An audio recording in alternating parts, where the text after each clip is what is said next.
Hello everyone, Luke Dog here, and welcome to part 3 of Let's Read the Hobbit.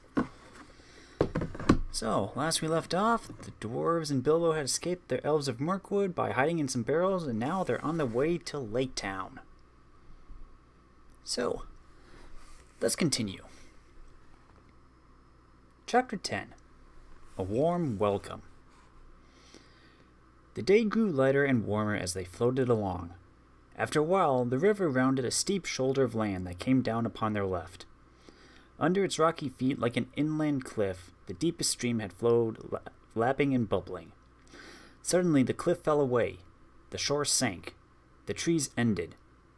Then Bilbo saw a sight. The lands opened wide about him, filled with the waters of the river, which broke up and wandered in 100 winding courses, or halted in marshes and pools dotted with isles on each side. But still a strong water flowed on steadily through the midst, and far away, its dark head in a torn cloud, there loomed the mountain. Its nearest neighbors to the northeast, and the tumbled land that joined it to them could not be seen. All along it rose and looked across the marshes into the forest. The lonely mountain. Bilbo had come far and through many adventures to see it, and now he did not like the look of it in the least. As he listened to the talk of the raftmen and pieced together the scraps of information they let fall, he soon realized that he was very fortunate ever to have seen it at all, even from this distance. Dreary as had been his imprisonment and unpleasant as was his position, to say nothing of the poor dwarves underneath him, still, he had been more lucky than he had guessed. The talk was all of the trade that came and went on the waterways and the growth of the traffic on the river, as the roads out of the east toward Mirkwood vanished or fell into disuse, and of the bickering of the lakemen and the wood elves about the upkeep of the forest river and the care of the banks. Those lands had changed much since the days when dwarves dwelt in the mountain, days which most people now remembered only as a very shadowy tradition.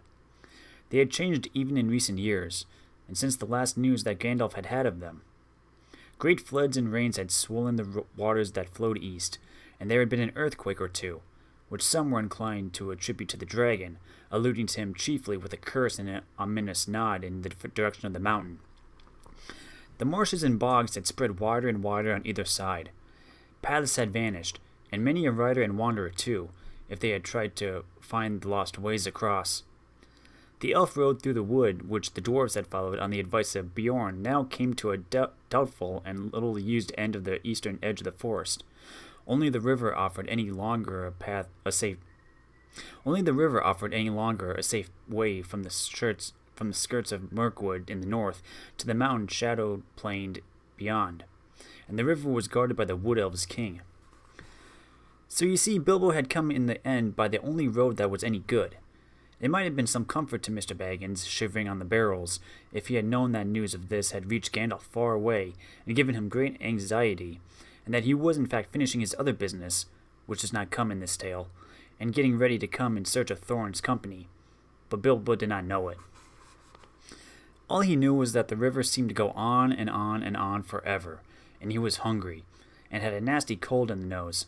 I did not like the way the mountain seemed to frown at him and threaten him as it drew ever nearer. After a while, however, the river took a more southerly course, and the mountain receded again, and at last, late in the day, the shores grew rocky. The river gathered all its wandering waters together into a deep and rapid flood, and they swept along at great speed. The sun had set when, turning with another sweep toward the east, the forest river rushed into the long lake. There it had a wide mouth with stony cliff-like gates at either side, whose feet were piled with shingles. The long lake. Bilbo had never imagined that any water that was not the sea could look so big. It was so wide that the opposite shores looked small and far, but it was so long that its northerly end, which pointed toward the mountain, could not be seen at all. Only from the map did Bilbo know that away up there, where the stars of the wane were already twinkling, the running river came down into the lake from Dale, and with the forest river filled with deep waters, what must once have been a great deep rocky valley. At the southern end, the doubled waters poured out again over high waterfalls and ran away hurriedly to unknown lands. In the still evening air, the noise of the falls could be heard like a distant roar. Not far from the mouth of the forest river was the strange town he heard the elves speak of in the king's cellars. It was not built on the shore, though there were a few huts and buildings there, but right out on the surface of the lake, protected from the swirl of the entering river by a promontory of rock which formed a calm bay. A great bridge made of wood ran out to where, on huge piles made of forest trees, was built a busy wooden town, not a town of elves, but of men, who still dared to dwell here under the shadow of the distant Dragon Mountain. They still throve on the trade that came up the great river from the south, and was carted past the falls to their town. But in the great days of old, when Dale in the north was rich and prosperous, they had been wealthy and powerful, and there had been fleets of boats on the waters, and some were filled with gold, and some with warriors in armor, and there had been wars and deeds which were now only a legend. The rotting piles of a greater town could still be seen along the shores, where the water sank in a drought. But men remember little of all that, though some still sang old songs of the dwarf kings of the mountain, Thror and Thrain of the race of Durin, and the coming of the dragon, and the fall of the lords of Dale. Some sang too that Thror and Thrain would come back one day, and gold would flow in rivers through the mountain gates, and all that land would be filled with new song and new laughter. But this pleasant legend did not much affect their daily businesses. As soon as the raft of barrels came in sight, boats rowed out from the piles of the town, and voices hailed the raft steerers. Then ropes were cast and oars were pulled, and soon the raft was drawn out of the current of the forest river and towed away around the high shoulder of rock into the little bay of Lake Town. There it was moored not far from the shoreward head of the great bridge. Soon men would come up from the south and take some of the casks away, and others they would fill with goods they had brought to be taken back to the stream to the wood elves' home. In the meanwhile, the barrels were left afloat while the elves of the raft and the boatmen went to feast in Lake Town. They would have been surprised if they could have seen what happened down by the shore after they had gone and the shade of night had fallen. First of all, a barrel was cut loose by Bilbo and pushed to the shore and opened. Groans came from inside, and out crept a most unhappy dwarf. Wet straw was in his draggled beard. He was so sore and stiff, so bruised and buffeted, he could hardly stand or stumble through the shallow water to lie groaning on the shore. He had a famished and a savage look, like a dog that had been chained and forgotten in a kennel for a week. It was Thorin, but you could only have told it by his golden chain, and by the color of his now dirty and tattered sky-blue hood with its tarnished silver tassel. It was some time before he could be even polite to the Hobbit. "Well, are you alive or are you dead?" asked Bilbo quite crossly. Perhaps he had forgotten that he had at least one good meal more than the dwarves, and also the use of his arms and legs, not to speak of a greater allowance of air. "Are you still in prison, or are you free? If you want food, and if you want to go on with the silly adventure, it's yours after all and not mine. You had better slap your arms and rub your legs and try and help me get the others out while there is a chance." Thorin, of course, saw the sense of this, so after a few more groans he got up and helped the Hobbit as well as he could. In the darkness, floundering in the cold water, they had a difficult and very nasty job finding which were the right barrels. Knocking outside and calling only discovered about 6 dwarves that could answer. These were unpacked and helped ashore, where they sat and lay muttering and moaning. They were so soaked and bruised and cramped that they could hardly yet realize their release or be properly thankful for it. Dwalin and Balin were 2 of the most unhappy, and it was no good asking them for help. Bifur and Bofur were less knocked about and drier, but they lay down and would do nothing. Fili and Kili, however, who were young, for dwarves, and had also been packed very neatly with plenty of straw into smaller casks, came out more or less smiling, with only a bruise or 2 and a stiffness that soon wore off. "I hope I never smell the smell of apples again," said Fili. "My toe was full of it. To smell apples everlastingly when you can scarcely move and are cold and sick with hunger is maddening. I could eat anything in the wide world now for hours on end, but not an apple." With the willing help of Fili and Kili, Thorin and Bilbo at last discovered the remainder of the company and got them out. Poor fat Bombur was asleep or senseless. Dori, Nori, Ori, Oin, and Gloin were waterlogged and seemed only half alive. They all had to be carried one by one and laid helpless on the shore. "Well, here we are," said Thorn. "I suppose we ought to thank our stars and Mr. Baggins. I'm sure he has a right to expect it, though I wish he could have arranged a more comfortable journey. Still, all very much at your service once again, Mr. Baggins. No doubt we shall feel properly grateful when we are fed and recovered. In the meantime, what next?" "I suggest Lake Town," said Bilbo. "What else is there?" Nothing else could, of course, be suggested. So leaving the others, Thorin and Fili and Kili and the Hobbit went along the shores to the great bridge. There were guards at the head of it, but they were not keeping very careful watch, for it was so long since there had been any real need. Except for occasional squabbles about river trolls, they were friends with the wood elves. Other folk were far away, and some of the younger people in the town openly doubted the existence of any dragon in the mountain, and laughed at the greybeards and gammers who said they had seen him flying in the sky in their young days. That being so, it is not surprising that the guards were drinking and laughing by a fire in their hut, and did not hear the noise of the unpacking of the dwarves or the footsteps of the 4 scouts. Their astonishment was enormous when Thorin Oakenshield stepped in through the door. "Who are you, and what do you want?" they shouted, leaping to their feet and groping for weapons. "Thorin, son of Thrain, son of Thor, king under the mountain," said the dwarf in a loud voice, and he looked it, in spite of his torn clothes and draggled hood. The gold gleamed on his neck and waist. His eyes were dark and deep. "I've come back. I wish to see the master of your town." Then there was a tremendous excitement. Some of the more foolish ran out of the hut as if they expected the mountain to go golden in the night, and all the waters of the lake turned yellow right away. The captain of the guard came forward. "And who are these?" he asked, pointing to Fili and Kili and Bilbo. "The sons of my father's daughter," answered Thorin, "Fili and Kili, of the race of Durin, and Mr. Baggins, who has traveled with us out of the west." "If you come in peace, lay down your arms," said the captain. "We have none," said Thorin, and it was true enough. Their knives had been taken from them by the wood elves, and the great sword Orcris too. Bilbo had a short sword, hidden as usual, but he said nothing about it. "We have no need of weapons, who return at last to our own as spoken of old, nor could we fight against so many. Take us to your master." "He is at feast," said the captain. "Then all the more reason for taking us to him," burst in Fili, who was getting impatient at these solemnities. "We are worn and famished after our long road, and we have sick comrades. Now make haste and let us have no more words, or your master may have something to say to you." "Follow me, then," said the captain, and with 6 men about them he led them over the bridge through the gate and into the marketplace of the town. This was a wide circle of quiet water, surrounded by the tall piles on which they built the greater houses, and by long wooden quays with many steps and ladders going down to the surface of the lake. From one great hall shone many lights, and there came the sound of many voices. They passed its doors and stood blinking in the light, looking at long tables filled with folk. "I am Thorin, son of Thrain, son of Thor, king under the mountain. I return," cried Thorin in a loud voice from the door, before the captain could say anything. All leapt to their feet. The master of the town sprang from his great chair, but none rose in greater surprise than the raftmen of the elves who were sitting at the lower end of the hall. Pressing forward before the master's table, they cried, "These are prisoners of our king that have escaped, wandering vagabond dwarves that could not give any good account of themselves, sneaking through the woods and molesting our people."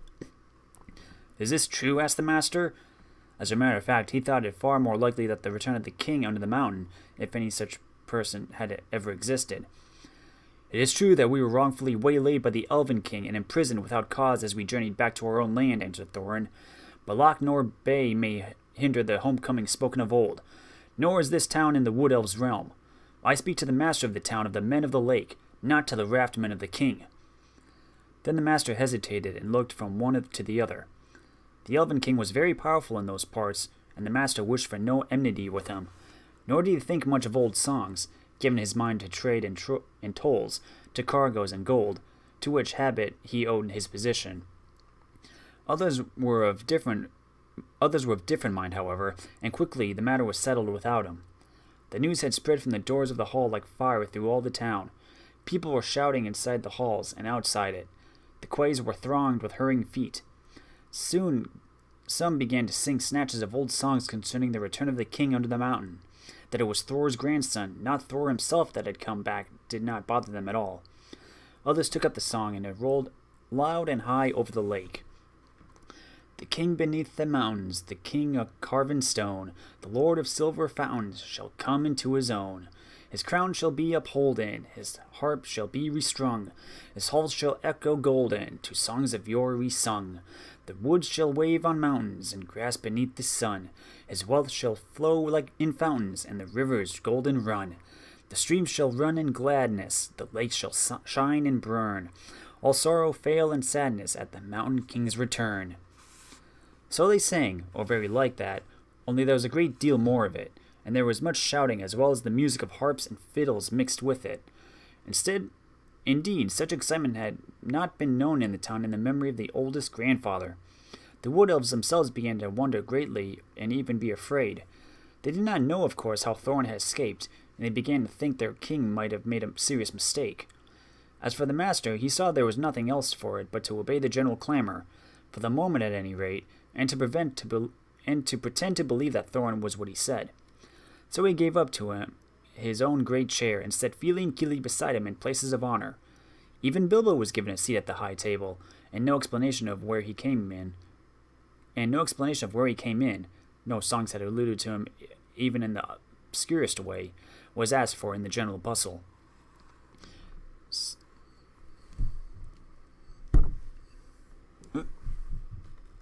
Hold on. Soon afterwards, the other dwarves were brought into the town amid scenes of astonishing enthusiasm. They were all doctored and fed and housed and pampered in the most delightful and satisfactory fashion. A large house was given up to Thorin and his company. Boats and rowers were put at their service, and crowds sat outside and sang songs all day, or cheered if any dwarf showed up so much as his nose. Some of the songs were old ones, but some of them were quite new and spoken confidently of the sudden death of the dragon and of cargoes of rich presents coming down the mountain to Lake Town. These were inspired largely by the master, and they did not particularly please the dwarves, but in the meantime they were well contented, and they quickly grew fat and strong again. Indeed, within a week they were quite recovered, fitted out in fine cloth of their proper colors, with beards combed and trimmed, and proud steps. Thorin looked and walked as if his kingdom was already regained, and Smaug chopped up into little pieces. Then, as he had said, the dwarves' good feeling toward the little hobbit grew stronger every day. There were no groans or grumbles. They drank his health, and they patted him on the back. They made a great fuss of him, which was just as well, for he was not feeling particularly cheerful. He had not forgotten the look of the mountain, nor the thought of the dragon, and he had, beside, a shocking cold. For 3 days he sneezed and coughed, and he could not go out, and even after that his speeches at banquets were limited to, "Thank you very much." In the meantime, the wood elves had gone back up the Forest River with their cargoes, and there was great excitement in the king's palace. I have never heard what happened to the chief of the guard and the butler. Nothing, of course, was ever said about keys or barrels while the dwarves stayed in Lake Town, and Bilbo was careful never to become invisible. Still, I dare say more was guessed than was known, though doubtless Mr. Baggins remained a bit of a mystery. In any case, the king knew now the dwarves' errand, and thought he did, and he said to himself, "Very well, we'll see. No treasure will come back through Mirkwood without my having something to say in the matter, but I expect they will all come to a bad end, and serve them right." He, at any rate, did not believe in dwarves fighting and killing dragons like Smaug, and he strongly suspected attempted burglary or something like it, which shows he was a wise elf and wiser than the men of the town, though not quite right, as we shall see in the end. He sent out his spies about the shores of the lake, and as far northward toward the mountain as they would go, and waited. At the end of a fortnight, Thorin began to think of departure. While the enthusiasm still lasted in the town was the time to get help. It would not do to let everything cool down with delay. So he spoke to the master and his counselors, and said that soon he and his company must go on toward the mountain. Then, for the first time, the master was surprised and a little frightened, and he wondered if Thorin was, after all, really a descendant of the old kings. He had never thought that the dwarves would actually dare to approach Smaug, but believed they were frauds who would sooner or later be discovered and be turned out. He was wrong. Thorin, of course, was really the grandson of the king under the mountain, and there is no knowing what a dwarf would not dare and do for revenge or the recovery of his own. But the master was not sorry at all to let them go. They were expensive to keep, and their arrival had turned things into a long holiday in which business was at a standstill. Let them go and bother Smaug, and see how he welcomes them, he thought. Certainly, O Thorin, Thrain's son, Thor's son, was what he said. You must claim your own. The hour is at hand, spoken of old. What help we can offer shall be yours, and we trust to your gratitude when your kingdom is regained. So one day, although autumn was not getting far on, and winds were cold, and leaves were falling fast, 3 large boats left Lake Town, laden with rowers, dwarves, Mr. Baggins, and many provisions. Horses and ponies had been sent round by circuitous paths to meet them at their appointed landing place. The master and his counselors bade them farewell from the great steps of the town hall that went down to the lake. People sang on the quays and out of windows. The white oars dipped and splashed, and off they went north up the lake on the last stage of their long journey. The only person thoroughly unhappy was Bilbo. Chapter 11. On the Doorstep. In 2 days going, they rode right up the long lake and passed out into the river running, and now they could all see the lonely mountain towering grim and tall before them. The stream was strong and their going slow. At the end of the 3rd day, some miles up the river, they drew in to the left or western bank and disembarked. Here they were joined by the horses with other provisions and necessaries and the ponies for their own use that had been sent to meet them. They packed what they could on the ponies, and the rest were made into a store under a tent, but none of the men of the town would stay with them, even for the night, so near the shadow of the mountain. Not at any rate until the songs have come true, said they. It was easier to believe in the dragon, and less easy to believe in Thorin in these wild parts. Indeed, their stores had no need of any guard, for all the land was desolate and empty. So their escort left them, making off swiftly down the river and the shoreward paths, although the night was already drawing on. They spent a cold and lonely night, and their spirits fell. The next day they set out again. Balin and Bilbo rode behind, each leading another pony heavily laden behind him. The others were some way ahead, picking out a slow road, for there were no paths. They made northwest, slanting away from the river Rhine, and drawing ever nearer and nearer to a great spur of the mountain that was flung out southwards toward them. It was a weary journey, and a quiet and stealthy one. There was no laughter or songs or sounds of harps, and the pride and hopes which had stirred in their hearts at the singing of old songs by the lake died away to a plodding gloom. They knew that they were drawing near to the end of their journey, and that it might be a very horrible end. The land about them grew bleak and barren, though once, as Thorin told them, it had been green and fair. There was little grass, and before long there was neither bush nor tree, and only broken and blackened stumps to speak of ones long vanished. They were come to the desolation of the dragon, and they were come at the waning of the year. They reached the skirts of the mountain, all the same, without meeting any danger or any sign of the dragon other than the wilderness he had made about his lair. The mountain lay dark and silent before them, and even higher above them. They made their first camp on the western side of the great southern spur, which ended in a height called Raven Hill. On this there had been an old watch-post, but they dared not climb it yet. It was too exposed. Before setting out to search the western spurs of the mountain for the hidden door, on which all their hopes rested, Thorin sent out a scouting expedition to spy out the land to the south where the front gate stood. For this purpose he chose Balin and Fili and Kili, and with them went Bilbo. They marched under the grey and silent cliffs to the feet of Ravenhill. There the river, after winding a wide loop over the valley of Dale, turned from the mountain on its road to the lake, flowing swiftly and noisily. Its bank was bare and rocky, tall and steep above the stream, and gazing out from it over the narrow water, foaming and splashing among many boulders, they could see in the wide valley shadowed by the mountain's arms the grey ruins of ancient houses, towers, and walls. There lies all that is left of Dale, said Balin. The mountain's sides were green with woods, and all the sheltered valley rich and pleasant in the days when the bells rang in that town. He looked both sad and grim as he said this.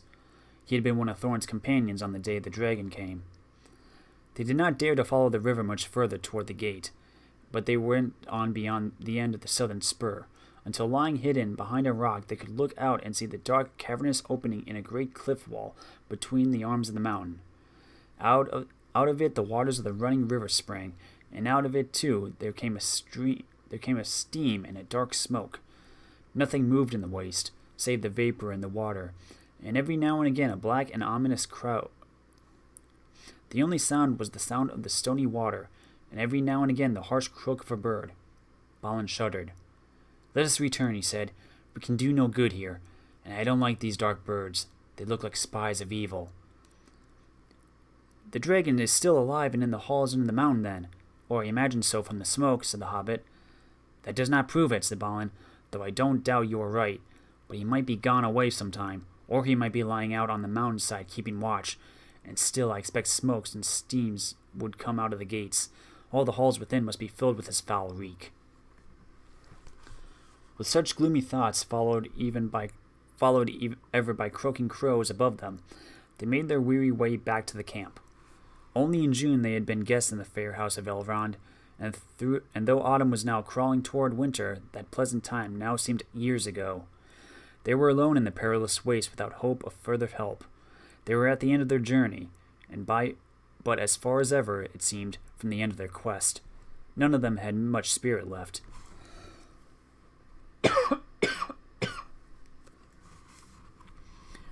Now, strange to say, Mr. Baggins had more than the others. He would often borrow Thorin's map and gaze at it, pondering over the runes and the message of the moon letters Elrond had read. It was he that made the dwarves begin the dangerous search on the western slopes for the secret door. They moved their camp there then to a long valley, narrower than the great dale in the south, where the gates of the river stood, and walled with lower spurs of the mountain. Two of these here thrust forward and west from the main mass and along steep-sided ridges that fell ever downward toward the plain. On this western side there were fewer signs of the dragon's marauding feet, and there was some grass for their ponies. From this western camp, shadowed all day by cliff and wall until the sun began to sink toward the forest, day by day they toiled in parties searching for paths of the mountainside. If the map was true, somewhere high above the cliff at the valley's head must stand the secret door. Day by day they came back to their camp without success. But at last, unexpectedly, they found what they were seeking. Fili and Kili and the hobbit went back one day down the valley and scrambled among the tumbling rocks at its southern corner. About midday, creeping behind a great stone that stood along like a pillar, Bilbo came on what looked like rough steps going upward. Following these excitedly, he and the dwarves found traces of a narrow track, often lost, often rediscovered, that wandered on to the top of the southern ridge and brought them at last to a still narrower ledge, which turned north across the face of the mountain. Looking down, they saw that they were on the top of the cliff at the valley's head, and were gazing down on to their own camp below. Silently, clinging to the rocky wall on their right, they went in a single file along the ledge, till the wall opened, and they turned into a little steep-walled bay, grassy-floored, and still and quiet. Its entrance, which they had found, could not be seen from below because of the overhang of the cliff, nor from further off because it was so small that it looked like a dark crack and no more. It was not a cave, and was open to the sky above, but at its inner end a flat wall rose up that, in the lowest part, close to the ground, was as smooth and upright as mason's work, but without a joint or crevice to be seen. No sign was there of post or lintel or threshold, nor any sign of bar or bolt or keyhole. Yet they did not doubt that they had found the door at last. They beat on it. They thrust and pushed at it. They implored it to move. They spoke fragments of broken spells of opening, and nothing stirred. At last, tired out, they rested on the grass at its feet, and then at evening began their long climb down. There was excitement in the camp that night. In the morning they prepared to move once more. Only Bofur and Bombur were left behind to guard the ponies and such stores as they had brought with them from the river. The others went down the valley and up to the newly found path, and so to the narrow ledge. Along this they could carry no bundles or packs, so narrow and breathless was it, with a fall of 150 feet beside them onto the sharp rocks below.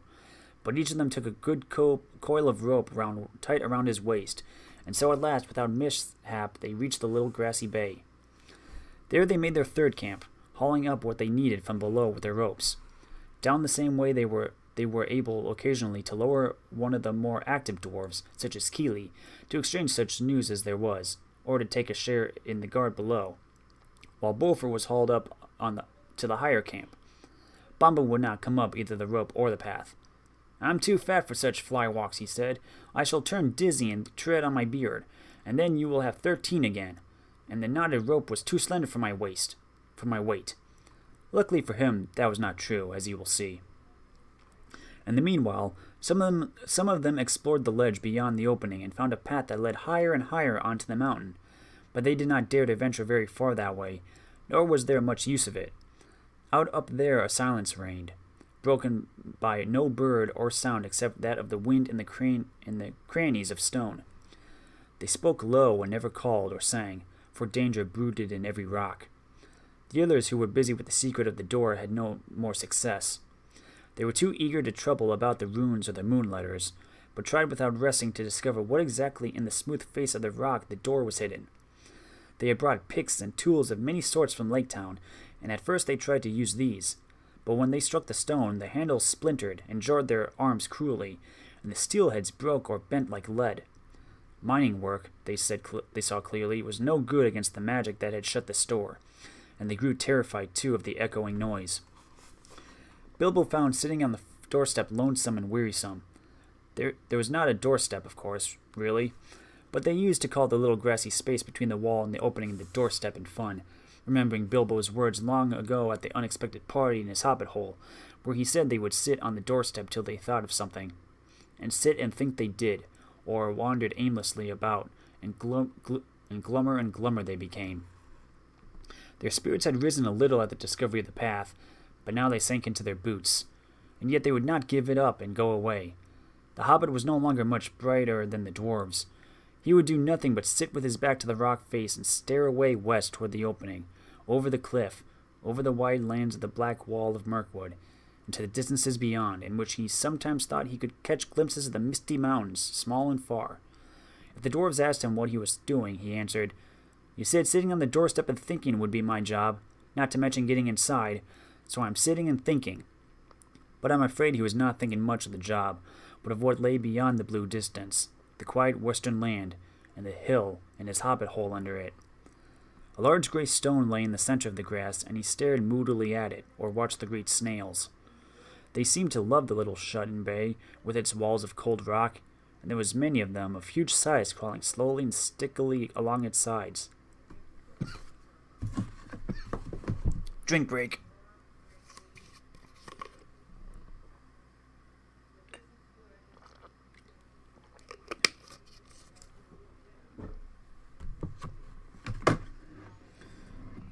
Tomorrow begins the last week of autumn, said Thorin one day. And winter comes after that, said Bifur. And next year after that, said Dwalin. And our beards will grow till they hang down the cliff to the valley before anything happens here. What is our burglar doing for us? Since he got an invisible ring and ought to be a especially excellent performer now, I'm beginning to think he might go through the front gate and spy things out a bit. Bilbo heard this. The doors were on the rocks just above the enclosure where he was sitting, and, good gracious, he thought, so that is what they are beginning to think, is it? It is always poor me that has to get them out of their difficulties, at least since the wizard left. Whatever am I going to do? I might have known that something dreadful would happen to me in the end. I don't think I could bear to see the unhappy Valley of Dale again, and as for that steaming gate. That night he was very miserable and hardly slept. Next day, the dwarves all went wandering off in various directions. Some were exercising the ponies down below. Some were roving about the mountainside. All day Bilbo sat gloomily in the grassy bay, gazing at the stone, or out west toward the narrow opening. Through the narrow opening. He had a queer feeling that he was waiting for something. Perhaps the wizard will suddenly come back today, he thought. If he lifted his head, he could see a glimpse of the distant forest. As the sun turned west, there was a gleam of yellow upon his far roof, and as if the light caught the last pale leaves. Soon he saw the orange ball of the sun sinking toward the level of his eyes. He went to the opening, and there, pale and faint, was a thin new moon above the rim of earth.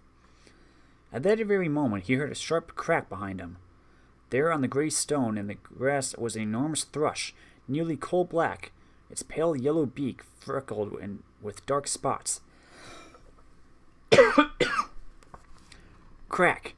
It had caught a snail and was knocking it on the stone. Crack! Crack! Suddenly, Bilbo understood. Forgetting all danger, he stood on the ledge and hailed the dwarves, shouting and waving. Those that were nearest came tumbling over the rocks and as fast as they could along the ledge to him, wondering what on earth was the matter. The others shouted to be hauled up the ropes, except Bombur, of course. He was asleep. Quickly, Bilbo explained. They all fell silent. The hobbits standing by the grey stone, and the dwarves with wagging beards watching impatiently. The sun sank lower and lower, and their hopes fell. It sank into a belt of reddened cloud and disappeared. The dwarves groaned, but still Bilbo stood almost without moving. The little moon was dipping into the horizon. Evening was coming on. Then suddenly, when their hope was lowest, a red ray of the sun escaped like a finger through a rent in the clouds. A gleam of light came straight through the opening into the bay and fell on the smooth rock face. The old thrush, who had been watching them from a high perch with beady eyes and head cocked to one side, gave a sudden trill. There was a loud crack. A flake of rock split from the wall and fell. A hole appeared suddenly about 3 feet from the ground. Quickly, trembling lest the chance still fade, the dwarves rushed to the rock and pushed. In vain. The key! The key! Cried Bilbo. Where's Thorin? Thorin hurried up. The key! Shouted Bilbo. The key that went with the map! Try it now while there is still time. Then Thorin stepped up and drew the key on its chain from around his neck. He put it in the hole. It fitted, and it turned. Snap! The gleam went out. The sun sank. The moon was gone. And evening sprang into the sky. Now they all pushed together, and slowly a part of the rock wall gave way. Long, straight cracks appeared and widened. A door 5 feet high and 3 broad was outlined, and slowly, without a sound, swung inward. It seemed as if darkness flowed out like a vapor from the hole in the mountainside, and deep darkness in which nothing could be seen lay before their eyes, a yawning mouth leading in and down.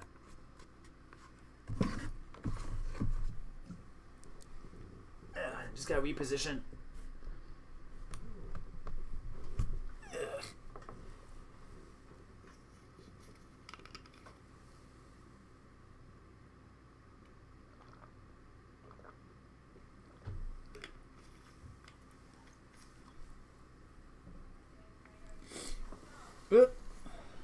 Stop freaking out.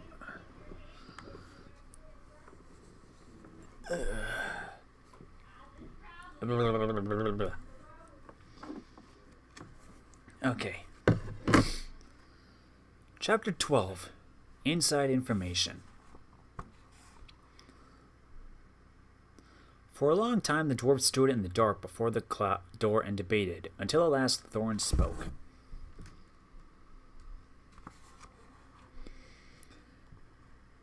Now is the time for our esteemed Mr. Baggins, who has proven himself a good companion of our long road, and a hobbit full of courage and resource far exceeding his size, and if I may say so, possessed of good luck far exceeding the usual allowance. Now is the time for him to perform the service for which he was included in our company. Now is the time for him to earn his reward. You are familiar with Thorin's style of important occasions, so I will not give you any more of it, though he went on a good deal longer than this. It certainly was an important occasion, but Bilbo felt impatient.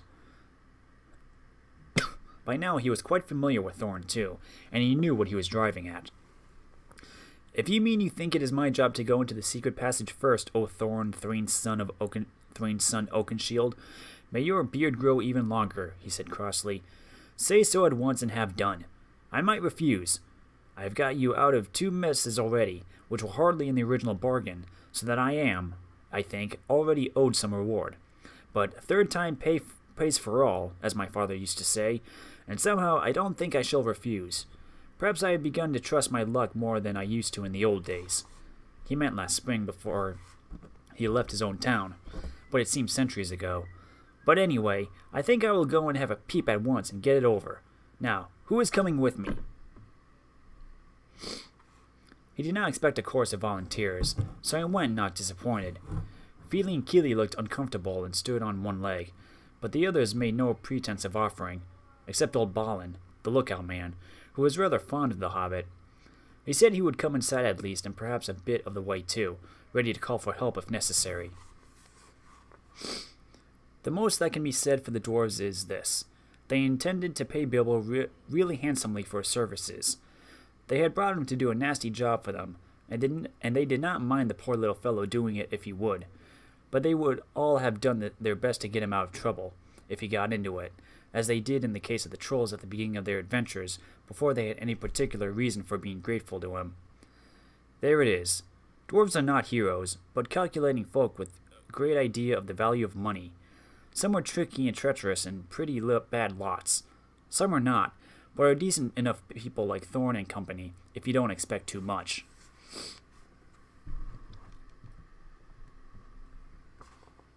The stars were coming out behind him in a pale sky barred with black when the hobbit crept through the enchanted door and stole into the mountain.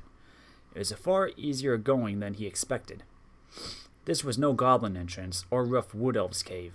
It was a passage made by dwarves, at the height of their wealth and skill, straight as a ruler, smooth-floored and smooth-sided, going with a gentle, never-varying slope directly to some distant end of the blackness below. After a while, Balin bade Bilbo good luck, and stopped where he could still see the faint outline of the door, and by a trick of the echoes of the tunnel hear the rustle of the whispering voices of the others just outside. Then the hobbit slipped on his ring, and warned by the echoes to take more than hobbits care to make no sound, he crept noiselessly down, down, down to the dark. He was trembling with fear, but his little face was set and grim. Already he was a very different hobbit from the one that had run out without a pocket handkerchief from Bag End long ago. He had not had a pocket handkerchief for ages. He loosened his dagger in its sheath, tightened his belt, and went on. "Now you were in for it at last, Bilbo Baggins," he said to himself.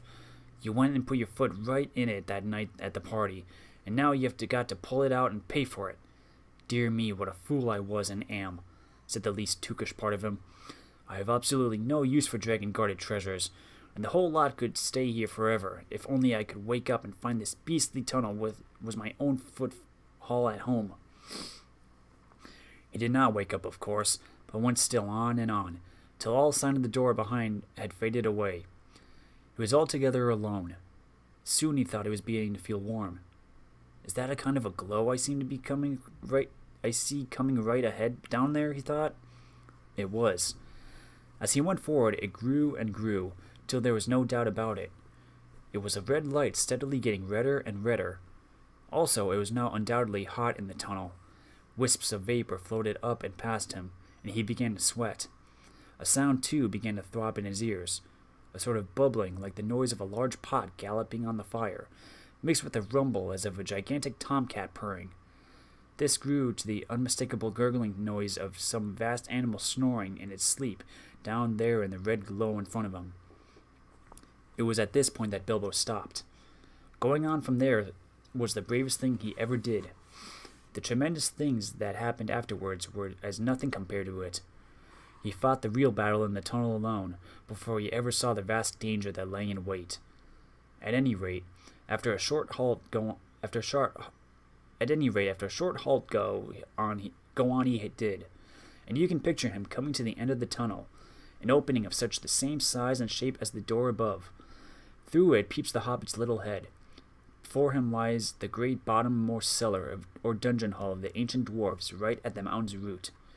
It is almost dark so that its vastness can only be dimly guessed, but rising from the nearest side of the rocky floor there is a great glow, the glow of Smaug. There he lay, a vast red golden dragon, fast asleep. A thrumming came from his jaws and nostrils, and wisps of smoke, but his fires were low in slumber. Beneath him, under all his limbs and his huge coiled tail, and about him on all sides stretching away across the unseen floors, lay countless piles of precious things, gold wrought and unwrought, jewels and gems, silver red-stained in the ruby light. Smaug lay, with wings folded like an immeasurable bat, turning partly on one side so that the hobbit could see his underparts and his long pale belly encrusted with gems and fragments of gold from his long lying on his costly bed. Behind him, where the walls were nearest, could dimly be seen coats of mail, helms and axes, swords and spears hanging, and there in rows stood great jars and vessels filled with a wealth that could not be guessed. To say that Bilbo's breath was taken away is no description at all. There are no words left to express his staggerment, since men changed the language that they learned of elves in the days when all the world was wonderful. Bilbo had heard tell and sing of dragon hoards before, but the splendor, the lust, the glory of such treasure had never yet come home to him. His heart was filled and pierced with enchantment and with the desire of dwarves, and he gazed motionless, almost forgetting the frightful guardian, at the gold beyond price and count. He gazed for what seemed an age, before drawing almost against his will, he stole from the shadow of the doorway, across the floor to the nearest edge of the mountains of treasure. Above him the sleeping dragon lay, a dire menace even in his sleep. He grasped a great two-handed cup, as heavy as he could carry, and cast one fearful eye upward. Smaug stirred a wing, opened a claw. The rumble of his snoring changed its note. Then Bilbo fled, but the dragon did not wake, not yet, but shifted into other dreams of greed and violence, lying there in his stolen hall while the little hobbit toiled back up the long tunnel. His heart was beating, and a more feverish shaking was in his legs than when he was going down. But still he clutched the cup, and his chief thought was, "I've done it! This will show them! More like a grocer than a burglar indeed. Well, we'll hear no more of that." Nor did he. Balin was overjoyed to see the hobbit again, and as delighted as he was surprised. He picked Bilbo up and carried him out into the open air. It was midnight, and clouds had covered the stars, but Bilbo lay with his eyes shut, gasping and taking pleasure in the feel of fresh air again, and hardly noticed the excitement of the dwarves, or how they praised him and patted him on the back, and put themselves and all their families for generations to come at his service. That's a lot of dwarves. The dwarves were still passing the cup from hand to hand and talking delightedly of the recovery of their treasure, when suddenly a vast rumbling woke in the mountain underneath, as if it was an old volcano that had made up its mind to start eruptions once again. The door behind them was pulled nearly to, and blocked from closing with a stone, but up the long tunnel came the dreadful echoes, from far down in the depths, of a bellowing and trampling that made the ground beneath them tremble. Then the dwarves forgot their joy and their confidence boost of moments before, and cowered down in fright. Smaug was still to be reckoned with. It does not do to leave a live dragon out of your calculations, if you live near him. Dragons may not have much real use for all their wealth, but they know it to an ounce as a rule, especially after long possession, and Smaug was no exception. He had passed from an uneasy dream, in which a warrior, altogether insignificant in size but provided with a bitter sword and great courage, figured most unpleasantly, to a doze, and from a doze to wide awaking. There was a breath of strange air in his cave. Could there be a draught from that little hole? He had never felt quite happy about it, though it was so small, and now he glared at it in suspicion, and wondered why he had never blocked it up. Of late he had half fancied he had caught the dim echoes of a knocking sound from far above that came down through it to his lair. He stirred and stretched forth his neck to sniff. Then he missed the cup. Thieves! Fire! Murder! Such a thing had not happened since first he came to the mountain. His rage passed description, the sort of rage that is only seen when rich folk that have more than they can enjoy suddenly lose something that they have long had but have never been used or wanted. His fire belched forth, the halls smoked, he shook the mountain roots. He thrust his head in vain at the little hole, and then coiled his length together, roaring like thunder underground. He sped from his deep lair through its great door, out into the huge passages of the mountain palace, and up toward the front gate. To hunt the whole mountain till he had caught the thief and had torn and trampled him was his one thought. He issued from the gate. The waters rose in fierce whistling steam, and up he soared, blazing into the air, and settled on the mountain top in a spout of green and scarlet flame. The dwarves heard the awful rumor of his flight, and they crouched against the wall of the grassy terrace, cringing under boulders, hoping somehow to escape the frightful eyes of the hunting dragon. There they would have been killed, if it not had been for Bilbo once again. "Quick! Quick!" he gasped. "The door! The tunnel! It's no good here!" Roused by these words, they were just about to creep inside the tunnel when Bifur gave a cry. "My cousins! Bombur and Bofur! We have forgotten them! They're down in the valley! They will be slain, and all our ponies too, and all our stores lost," moaned the others. "We can do nothing." Nonsense, said Thorin, recovering his dignity. We cannot leave them. Get inside, Mr. Baggins and Balin, and you too, Feely and Keely. The dragon shan't have all of us. Now, you others, where are the ropes? Be quick! Those were perhaps the worst moments they had been through yet. The horrible sounds of Smaug's anger were echoing in the stony hollows far above. At any moment he might come blazing down or fly whirling round and find them there, near the perilous cliff's edge, hauling madly on the ropes. Up came Bofur, and still all was safe. Up came Bomber, puffing and blowing while the rope creaked, and still all was safe. Up came some tools and bundles of stores, and then danger was upon them. A whirling noise was heard. A red light touched the points of standing rock. The dragon came. They had barely time to fly back to the tunnel, pulling and dragging in their bundles, when Smaug came hurtling from the north, licking the mountainside with flames, beating its great wings with a noise like a roaring wind. His hot breath shriveled the grass before the door, and drove in through the crack they had left, and scorched them as they lay hid. Flickering fires leaped up, and black rock shadows danced. Then darkness fell as he passed again. The ponies screamed with terror, burst their ropes, and galloped wildly off. The dragon swooped and turned to pursue them, and was gone. That'll be the end of our poor beast, said Thorin. Nothing can escape Smaug once he sees it. Here we are, and here we shall have to stay, unless anyone fancies tramping the long, open miles back to the river with Smaug on the watch.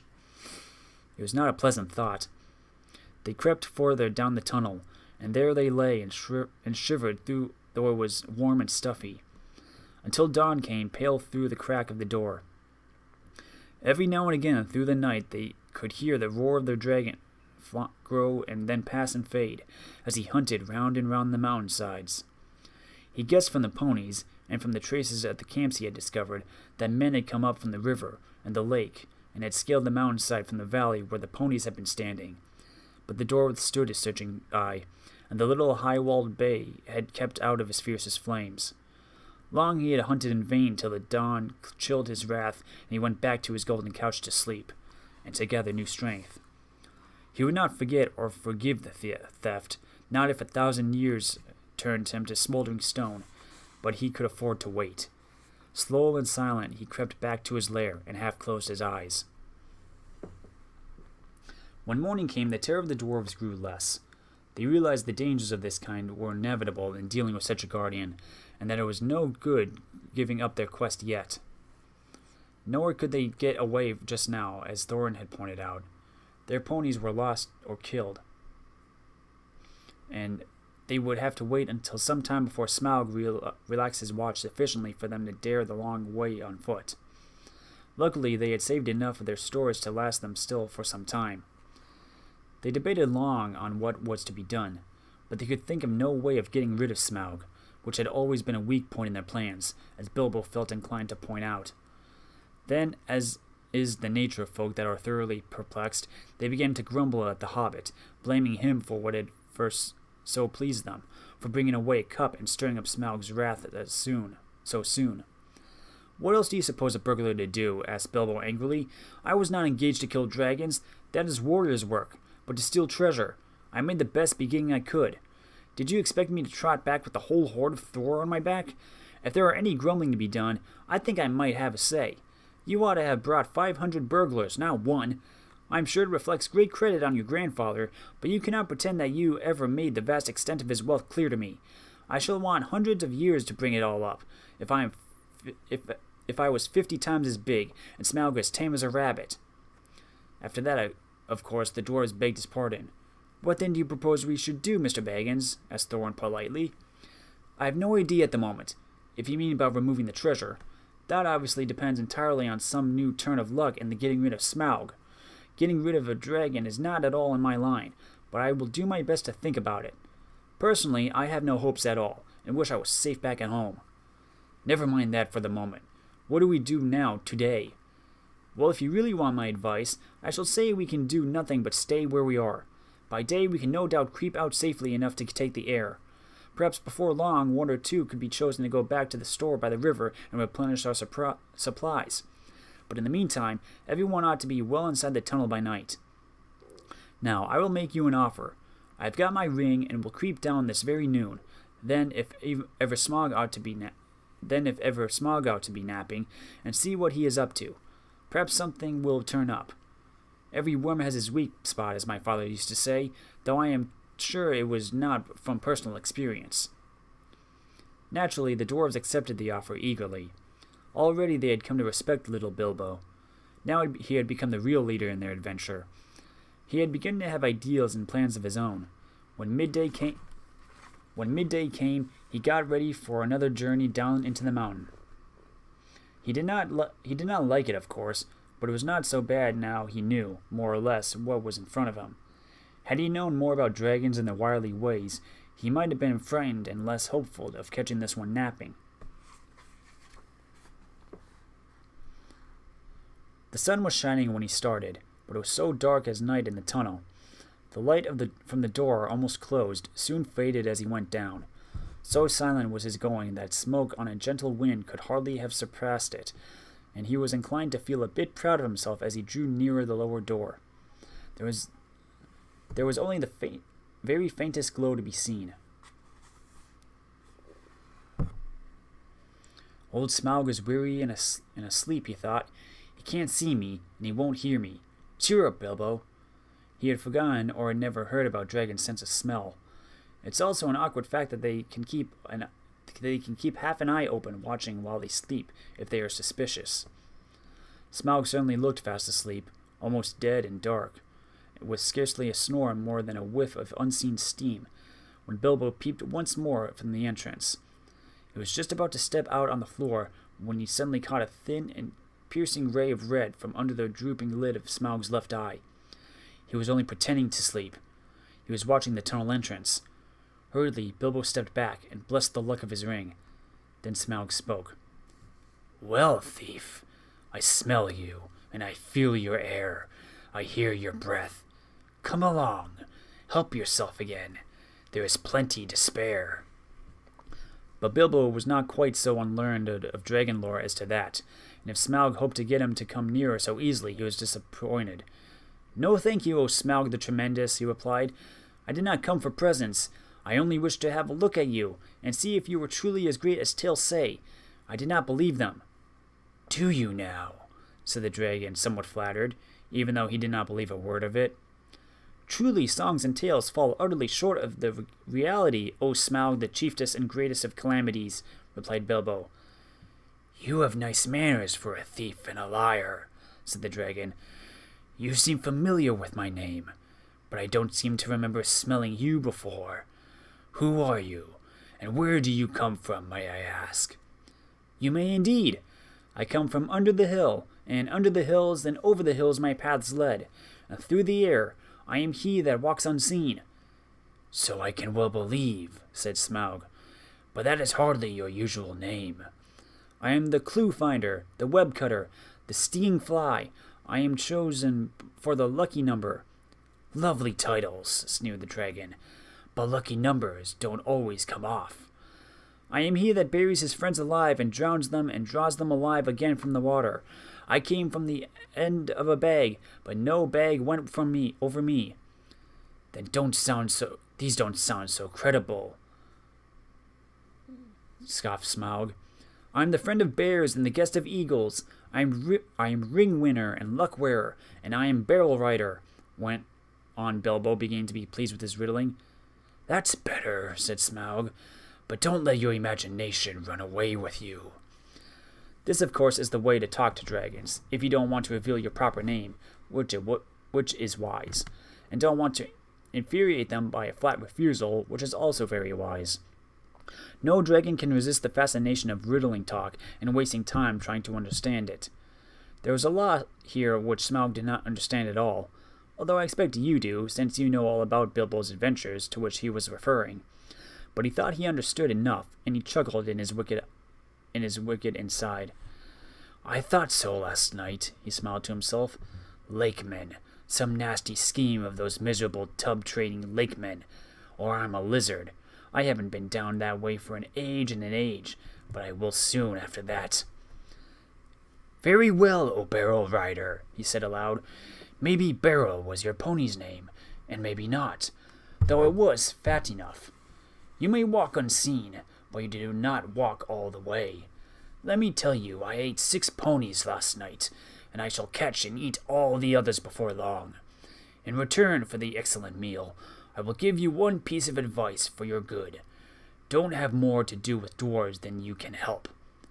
"Dwarves?" said Bilbo in pretended surprise. "Don't talk to me," said Smaug. "I know the smell and taste of dwarf. No one better. Don't tell me that I can eat a dwarf-ridden pony and not know it. You'll come to a bad end if you go with such friends. Thief, barrel rider. I don't mind if you go back and tell them so for me." But he did not tell Bilbo that there was one smell he could not make out at all. Hobbit smell. It was quite outside his experience and puzzled him mightily. "I suppose you got a fair price for that cup last night," he went on. "Come now, did you? Nothing at all. Well, that's just like them. And I suppose they were skulking outside, and your job is to do all the dangerous work and get what you can when I'm not looking. For them. And you will get a fair share? Don't you believe it? If you get off alive, you will be lucky."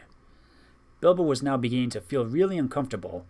Whenever Smaug's roving eye, seeking for him in the shadows, flashed across him, he trembled, and an unaccountable desire seized hold of him to rush out and reveal himself and tell all the truth to Smaug. In fact, he was in grievous danger of coming under the dragon's spell. But plucking up courage, he spoke again. "You don't know everything, O Smaug the Mighty," said he. "Not gold alone brought us hither." "Ha! Ha! You admit the us," laughed Smaug. "Why not say us 14 and be done with it, Mr. Lucky Number? I am pleased to hear you had other businesses in these parts besides my gold. In that case, you may, perhaps, not altogether waste your time. I don't know if it has occurred to you that, even if you could steal the gold bit by bit, a matter of 100 years or so, you could not get it very far. Not much use on the mountainside, not much use in the forest. Bless me, had you never thought of the catch? A 14th share, I suppose, or something like it. Those were the terms, eh? But what about delivery? What about cartage? What about armed guards and tools?" And Smaug laughed aloud. He had a wicked and a wily heart, and he knew his guesses were not far out, though he suspected that the lake men were at the back of the plans, and that most of the plunder was meant to stop there in the town by the shore that in his young days had been called Esgaroth. You will hardly believe it, but poor Bilbo was really very taken aback. So far, all his thoughts and energies had been concentrated on getting to the mountain and finding the entrance. He had never bothered to wonder how the treasure was to be removed. Certainly never how any part of it that might fall to his share was to be brought back all the way to Bag End under hill. Now a nasty suspicion began to grow in his mind. Had the dwarves forgotten this important point too, or were they laughing in their sleeves at him all the time? That is the effort that dragon talk has on the inexperienced. Bilbo, of course, ought to have been on his guard, but Smaug had rather an overwhelming personality. "I tell you," he said, in an effort to remain loyal to his friends and to keep his end up, that gold was only an afterthought with us. We came over hill and under hill, by wave and wind, for revenge. Surely, O Smaug the unaccessibly wealthy, you must realize that your success has made you some bitter enemies." Then Smaug really did laugh, a devastating sound which shook Bilbo to the floor. While far up in the tunnel, the dwarves huddled together and imagined that the hobbit had come to a sudden and nasty end. "Revenge!" he snorted, and the light of his eyes lit the hall from floor to ceiling like scarlet lightning. "Revenge! The king under the mountains is dead, and where are his kin that dare seek revenge? Girion, Lord of Dale, is dead, and I have eaten his people like a wolf among sheep, and where are his sons' that dare approach me? I kill where I wish, and dare not resist. I laid low the warriors of old, and their like is not in the world today. Then I was but young and tender. Now I am old and strong, thief in the shadows," he gloated. "My armor is like 10-fold shields, my teeth are swords, my claws spears, the shock of my tail a thunderbolt, my wings a hurricane, and my breath death. I have always understood, said Bilbo in a frank squeak, that dragons were softer underneath, especially in the region of the, chest, but doubtless one so fortified has thought of that. The dragon stopped short in his boasting. Your information is antiquated, he snapped. I am armored above and below with iron scales and hard gems. No blade can pierce me. I might have guessed it, said Bilbo. Truly there can nowhere be found the equal of Lord Smaug the Impenetrable. What magnificence to possess a waistcoat of fine diamonds. Yes, it is rare and wonderful indeed, said Smaug, absurdly pleased. He did not know that the Hobbit had already caught a glimpse of his peculiar undercovering on his previous visit, and was itching for a closer view for reasons of his own. The dragon rolled over. Look, he said, what do you say to that? Dazzlingly marvelous, perfect, flawless, staggering, exclaimed Bilbo aloud, but what he thought inside was, Old fool, why, there is a large patch in the hollow on his left breast, as bare as a snail out of its shell. After he had seen that Mr. Baggins's one idea was to get away. Well, I really must not detain your magnificence any longer, he said, or keep you from much-needed rest. Ponies take some catching, I believe, after a long start, and so do burglars, he added as a parting shot, as he darted back and fled up the tunnel. It was an unfortunate remark, for the dragon spouted terrified flames after him, and fast though he sped up the slope, he had not gone nearly far enough to be comfortable before the ghastly head of Smaug was thrust against the opening behind. Luckily, the whole head and jaws could not squeeze in, but the nostrils sent forth fire and vapor to pursue him, and he was nearly overcome, and stumbled blindly on in great pain and fear. He had been feeling rather pleased with the cleverness of his conversations with Smaug, but his mistake at the end shook him even into better sense. Never laugh at live dragons, Bilbo, you fool, he said to himself. And it became a favorite saying of his later, and passed into a proverb. You aren't nearly through this adventure yet, he added, and that was pretty true as well.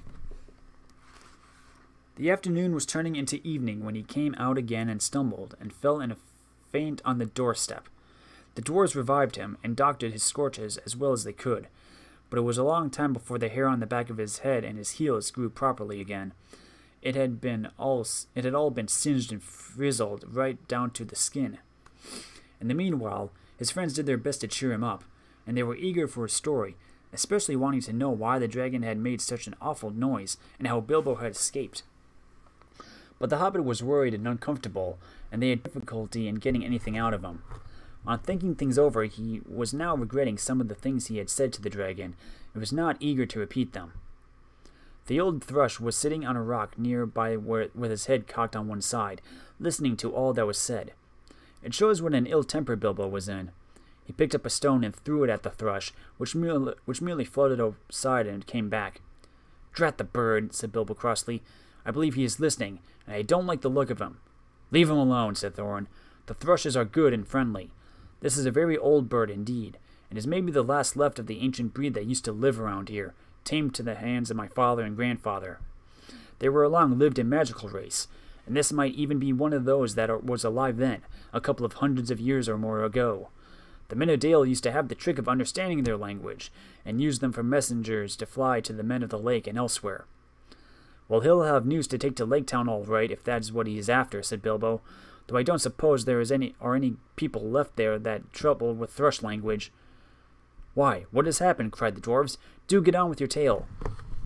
So Bilbo told them all he could remember, and he confessed that he had a nasty feeling that the dragon guessed too much from his riddles added to the camps and the ponies.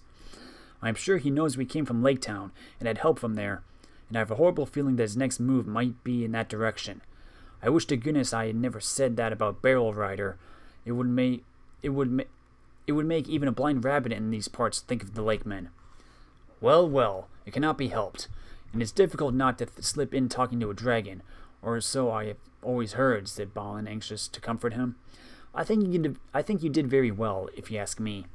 You found out one very useful thing at any rate, and got home alive, and that is more than most can say who will have had words with the likes of Smaug. It may be a mercy and a blessing yet to know of the bare patch in the old worm's diamond waistcoat. That turned the conversation, and they all began discussing dragon slaying, historical, dubious, and mythical, and the various sorts of stabs and jabs and undercuts, and the different arts devices and stratagems by which they had been accomplished. The general opinion was that catching a dragon napping was not as easy as it sounded, and the attempt to stick one or prod one asleep was more likely to end in disaster than a bold frontal attack. All the while they talked, the thrush listened, till at last, when the stars began to peep forth, it silently spread its wings and flew away. And all the while they talked and the shadows lengthened, Bilbo became more and more unhappy as his foreboding grew. At last he interrupted them. "I'm sure we are very unsafe here," he said, "and I don't see the point of sitting here. The dragon has withered all the pleasant green, and anyway, the night has come and it is cold. But I feel it in my bones that this place will be attacked soon, again.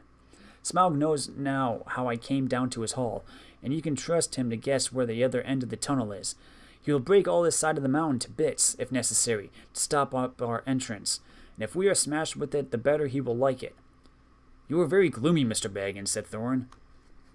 "Why has not Smaug blocked the lower end, then, if he is so eager to keep us out? He has not, or we should have heard him." I don't know. Because at first he wanted to try and lure me in again, I suppose, and now perhaps because he is waiting till after tonight's hunt, or because he does not want to damage his bedroom if he can help it. But I wish you would not argue. Smaug would be coming out any moment now, and our only hope is to get well into the tunnel and shut the door." He seemed so much in earnest that the dwarves at last did as he said, though they delayed shutting the door. It seemed a desperate plan, for no one knew whether or how they could get it open again from the inside, and the thought of being shut in a place from which the only way out led through the dragon's lair was not one they liked. Also, everything seemed quite quiet, both outside and down the tunnel. So for a longish while they sat inside, not far down from the half-open door, and went on talking. The talk turned to the dragon's wicked words about the dwarves. Bilbo wished he had never heard them, or at least that he could feel quite certain that the dwarves were not absolutely honest when they declared that they had never thought at all about what would happen after the treasure had been won. "We knew it would be a desperate venture," said Thorin, and we know that still. And I still think that when we have won it, it will be time enough to think what to do about it. As for your share, Mr. Baggins, I assure you are more than grateful, and you shall choose your own 14th as soon as we have anything to divide.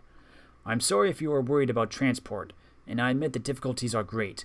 The lands have not become less wild with the passing of time, rather the reverse. But we will do whatever we can for you, and take our share of the cost when the time comes. Believe me or not, as you like." From that the talk turned to the great hoard itself and to the things that Thorin and Balin remembered.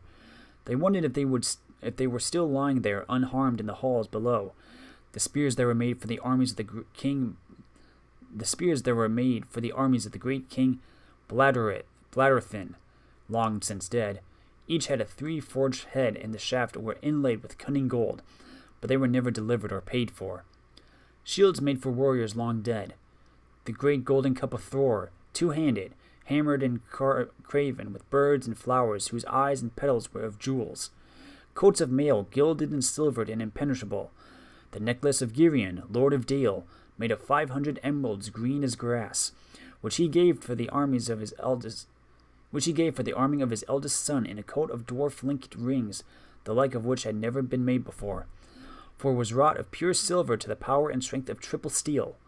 But fairest of all was the great white gem, which the dwarves had found beneath the roots of the mountain, the heart of the mountain, the Arkenstone of Thrain. "The Arkenstone," murmured Thorin in the dark, half dreaming with his chin upon his knees. It was like a globe with 1,000 facets. It shone like silver in the firelight, like water in the sun, like snow under the stars, like rain upon the moon. But the enchanting desire of the hoard had fallen from Bilbo. All through their talk he was only half listening to them. He sat nearest to the door with one ear cocked for any beginning of the sound without. His other was alert for echoes beyond the murmurs of the dwarves, for any whisper of a movement from far below. Darkness grew deeper, and he grew even more uneasy. "Shut the door," he begged them. "I fear that dragon in my marrow. I like the silence far less than the uproar of last night. Shut the door before it's too late." Something in his voice gave the dwarves an uncomfortable feeling. Slowly, Thorin took off his dreams, and Slowly Thorn took off his dreams, and getting up, he kicked away the stone that wedged the door. Then they thrust upon it, and it closed with a snap and a clang. No trace of a keyhole was there left on the inside. They were shut in the mountain. And not a moment too soon. They had hardly gone any distance down the tunnel when a blow smote the side of the mountain like the crash of a battering ram made of forced oaks and swung by giants. The rock boomed, the walls cracked, and stones fell from the roof on their heads. What would have happened if the door had still been open, I don't like to think. They fled further down the tunnel, glad to be still alive, while behind them, outside, they heard the roar and rumble of Smaug's fury.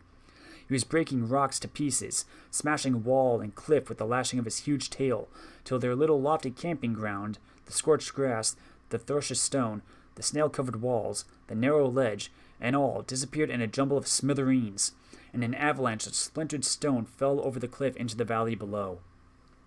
Smaug had left his lair in silent stealth, quietly soared into the air, and then floated heavy and slow in the dark like a monstrous crow, down the wind toward the west of the mountains, in the hopes of catching unawares something or somebody there, and of spying the outlet of the passage where the thief had used.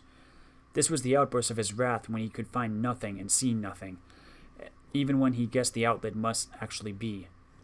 After he had left off his rage in the way, he felt better, and he thought in his heart that he would not be troubled again from that direction.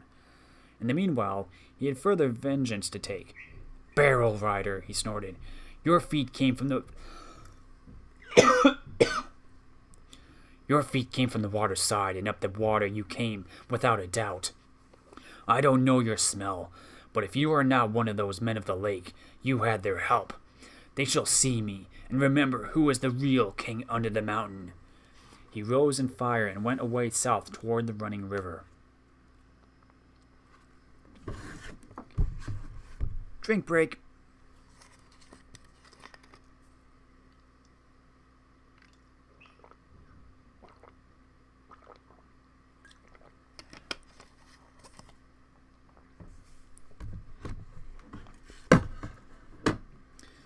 Chapter 13. Not at Home. In the meanwhile, the dwarves sat in darkness, and utter silence fell about them. Little they ate, and little they spoke. They could not count the passing of time, and they scarcely dared to move, for the whisper of their voices echoed and rustled in the tunnel. If they dozed, they woke still to darkness and the silence going on unbroken. At last, after days and days of waiting, as it seemed, when they had become choked and dazed for want of air, they could bear it no longer. They were almost have welcome sounds from below of the dragon's return. In the silence they feared some cunning devilry of his, but they could not sit there forever. Thorn spoke. "Let us try the door," he said. "I must feel the wind on my face soon or die. I think I would rather be smashed by Smaug in the open air than suffocate here." So several of the dwarves got up and groped back to where the door had been, but they found that the upper end of the tunnel had been shattered and blocked with broken rock. Neither key nor the magic it had once obeyed would ever open that door again. "We are trapped," they groaned. "This is the end. We shall die here." But somehow, just when the dwarves were most despairing, Bilbo felt a strange lightening of the heart, as if a heavy weight had gone from under his waistcoat. "Come, come," he said. "While there's life, there's hope, as my father used to say, and third time pays for all. I'm going down the tunnel once again. I have been that way twice, when I knew there was a dragon at the other end, so I will risk a third visit when I am no longer sure. Anyway, the only way out is down, and I think this time you had better all come with me." In desperation they agreed, and Thorn was the first to go forward by Bilbo's side. "Now do be careful," whispered the hobbit, "and as quiet as you can be. There may be no Smaug at the bottom, but then again there may be. Don't let us take any unnecessary risks." Down they went. The dwarves could not, of course, compare with the hobbit in real stealth, and they made a deal of puffing and shuffling, which echoed magnified alarmingly, but thought every now and again Bilbo in fear stopped and listened. Not a sound stirred below. Near the bottom, as well as he could judge, Bilbo slipped on his ring and went ahead, but he did not need it. The darkness was complete, and they were all invisible, ring or no ring. In fact, so black was it that the hobbit came to the opening unexpectedly, put his hand on air, stumbled forward, and rolled headlong into the hall. There he lay face downward on the floor and did not dare to get up, or hardly even to breathe. But nothing moved. There was not a gleam of light, unless, as it seemed to him, wherein at last he slowly raised his head, there was a pale white glint above him and far off in the gloom. But certainly it was not a spark of dragon fire, though the worm stench was heavy in the place, and the taste of vapor was on his tongue. At length Mr. Baggins could bear it no longer. "Confound you, Smaug, you worm!" he squeaked aloud. "Stop playing hide and seek. Give me a light, and then eat me if you can catch me." Faint echoes ran round the unseen hall, but there was no answer. Bilbo got up and found that he did not know in what direction to turn. "Now I wonder what on earth Smaug is playing at," he said. "He is not at home today, or tonight, or whatever it is, I do believe. If Owen and Gloin had not lost their tinder boxes, perhaps we could make a little light and have a look around before the light turns." "Light!" he cried. "Can anybody make a light?" The dwarves, of course, were very alarmed when Bilbo fell forward down the step with a bump into the hall, and they sat huddled just where he had left them at the end of the tunnel. "Shh, shh," they hissed, when they heard his voice, and though that helped the hobbit to find out where they were, it was some time before he could get anything else out of them. But in the end, when Bilbo actually began to stamp on the floor and scream out "Light!" at the top of his shrill voice, Thorin gave way, and Owen and Gloin were sent back to their bundles at the top of the tunnel. After a while, a twinkling gleam showed them returning, Owen with a small pine torch alight in his hand, and Gloin with a bundle of others under his arm. Quickly, Bilbo trotted to the door and took the torch, but he could not persuade the dwarves to light the others or to come and join him yet. As Thorin carefully explained, Mr. Baggins was still officially their expert burglar and investigator. If he liked to risk a light, that was his affair. They would wait in the tunnel for his report. So they sat near the door and waited. They saw the little dark shape of the hobbit start across the floor, holding his tiny light aloft. Every now and again, while he was still near enough, they caught a glint and a tinkle as he stumbled on some golden thing. The light grew smaller as he wandered away into the vast hall. Then it began to rise, dancing into the air. Bilbo was climbing the great mound of treasure. Soon he stood upon the top, and still went on. Then they saw him halt and stoop for a moment, but they did not know the reason. It was the Arkenstone, the heart of the mountain. So Bilbo guessed from Thorin's description. But indeed, there could not be two such gems, even in this marvelous hoard, even in all the world. Ever as he climbed, the same white gleam had shone before him and drawn his feet toward it. Slowly it grew to a little globe of pallid light. Now as he came near, it was tinged with the flickering sparkle of many colors on the surface, reflected and splintered from the wavering light of his torch.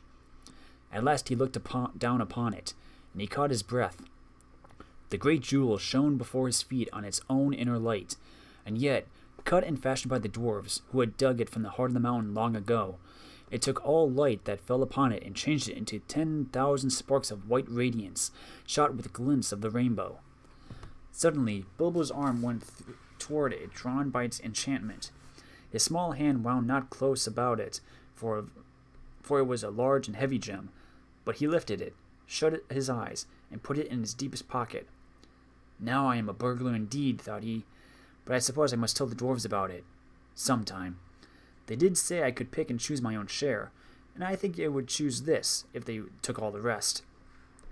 All the same, he had an uncomfortable feeling that the picking and choosing had not really been meant to include this marvelous gem, and that trouble would yet come of it.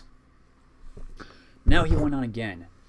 Down the other side of the great mound he climbed, and the spark of his torch vanished from sight of the watching dwarves. But soon they saw it, far away in the distance again. Bilbo was crossing the floor of the hall. He went on, until he came to the great doors at the farthest side. There a draught of air refreshed him, but it almost puffed out his light. He peeped timidly through, and caught a glimpse of great passages, and of the dim beginnings of wide stairs going up into the gloom.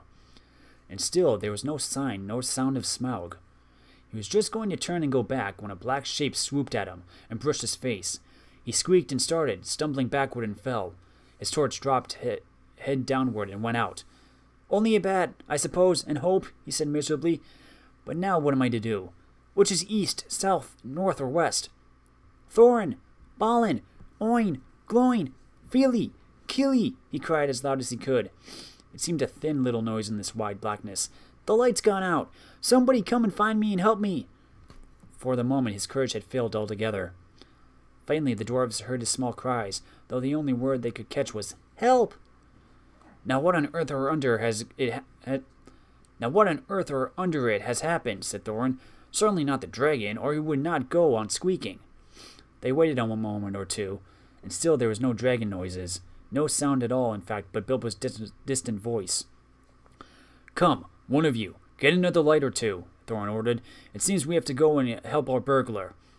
"It's about our turn to help," said Balin, "and I'm quite willing to go. Anyway, I expect it is safe for the moment."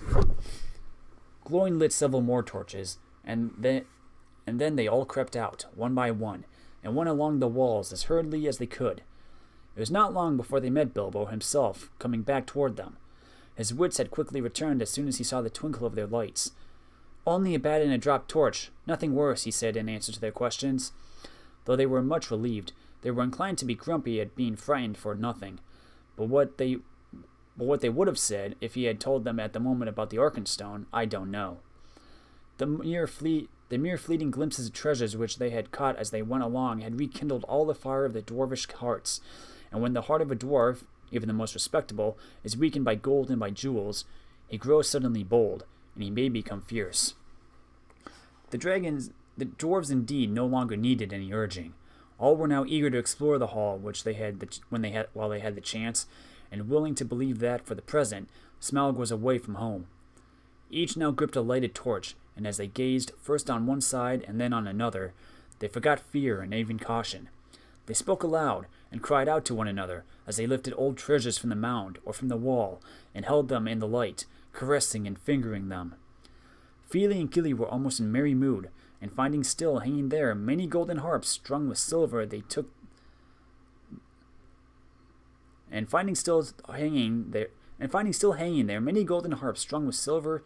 them and struck them. And being magical, and also untouched by the dragon, who had small interest in music, they were still in tune. The dark hall was filled with a melody that had long been silent, but most of the dwarves were more practical. They gathered gems and stuffed their pockets, and left what they could not carry fall back through their fingers with a sigh. Thorin was not least among these, but always be searched from side to side for something which he could not find. It was the Arkenstone, but he spoke of it yet to no one. Now the dwarves took down mail and weapons from the walls and armed themselves. Royal indeed did Thorin look, clad in a coat of gold-plated rings, with a silver-hafted axe and a belt crusted with scarlet stones. "Mr. Baggins," he cried, "here is the first payment of your reward. Cast off your old coat and put on this." With that he put on Bilbo a small coat of mail, wrought for some young elf prince long ago.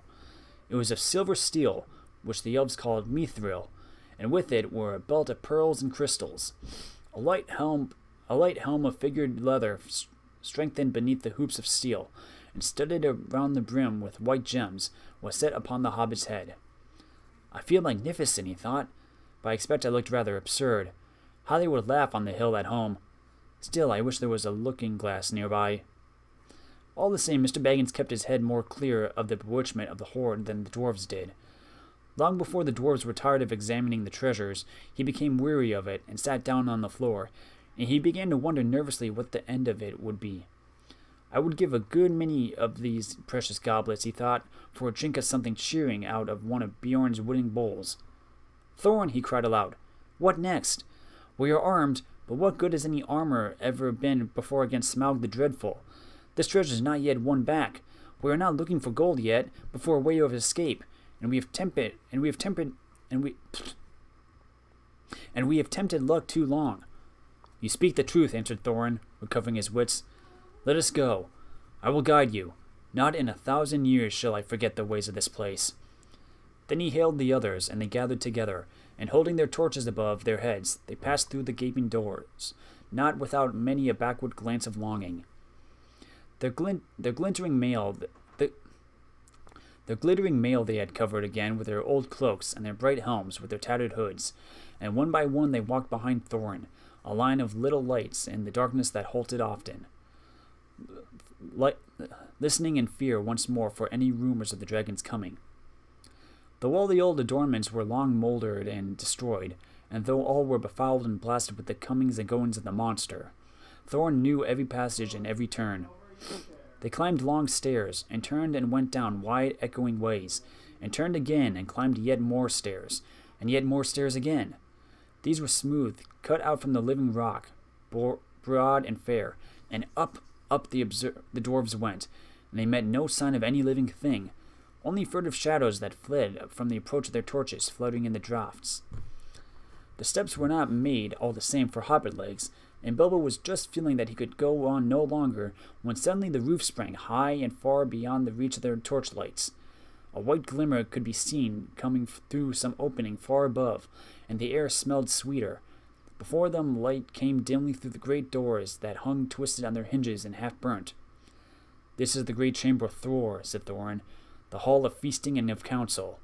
Not far off now is the front gate." They passed through the ruined chambers. Tables were rotting there. Chairs and benches were lying there overturned, charred and decaying. Skulls and bones were upon the floor, among flagons and bowls and broken drinking horns and dust. They came through yet more doors at the farther end. A sound of water fell upon their ears, and the grey light grew suddenly more full. "There is the birth of the running river," said Thorin. "From here it hastens to the gate. Let us follow it." Out of a dark opening in a wall of rock there issued a boiling water, and it flowed swirling in a narrow channel, carved and made straight and deep by the cunning of ancient hands.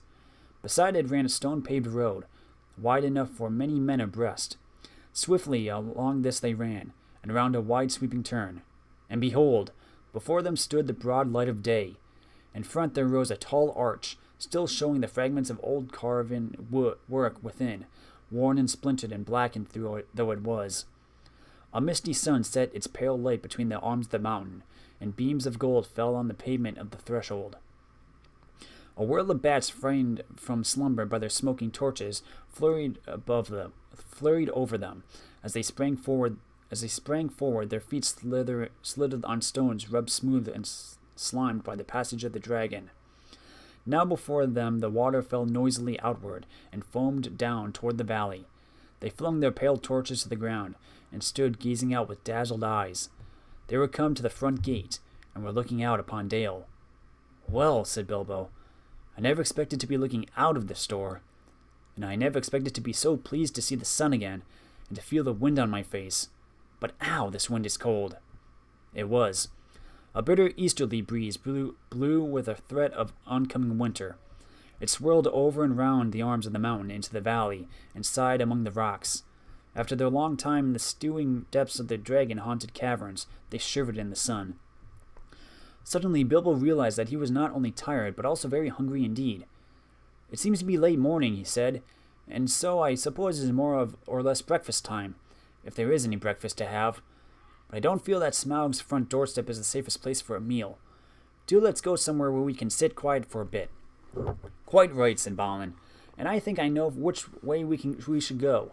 We ought to make for the old lookout post at the southwest corner of the mountain." "How far is that?" asked the Hobbit. 5 hours' march, I should think. It'll be rough going. The road from the gate along the left end of the stream seems all broken up. But look down there. The river loops suddenly east across Dale in front of the ruined town. At that point there was once a bridge, leading to steep stairs that climbed up the right bank, and so to a road running toward Ravenhill. There is, or was, a path that led the road and climbed up to the post. A hard climb, too, even if the old steps are still there. "Dear me," grumbled the Hobbit. "More walking and more climbing without breakfast. I wonder how many breakfasts and other meals we have missed inside that nasty clockless, timeless hole." As a matter of fact, 2 nights and the day between had gone by, and not altogether without food, since the dragon smashed the magic door. But Bilbo had quite lost count, and it might have been 1 night or a week of nights, for all he could tell. "Come, come," said Thorin, laughing. His spirits had begun to rise again, and he rattled the precious stones in his pockets. "Don't call my palace a nasty hole.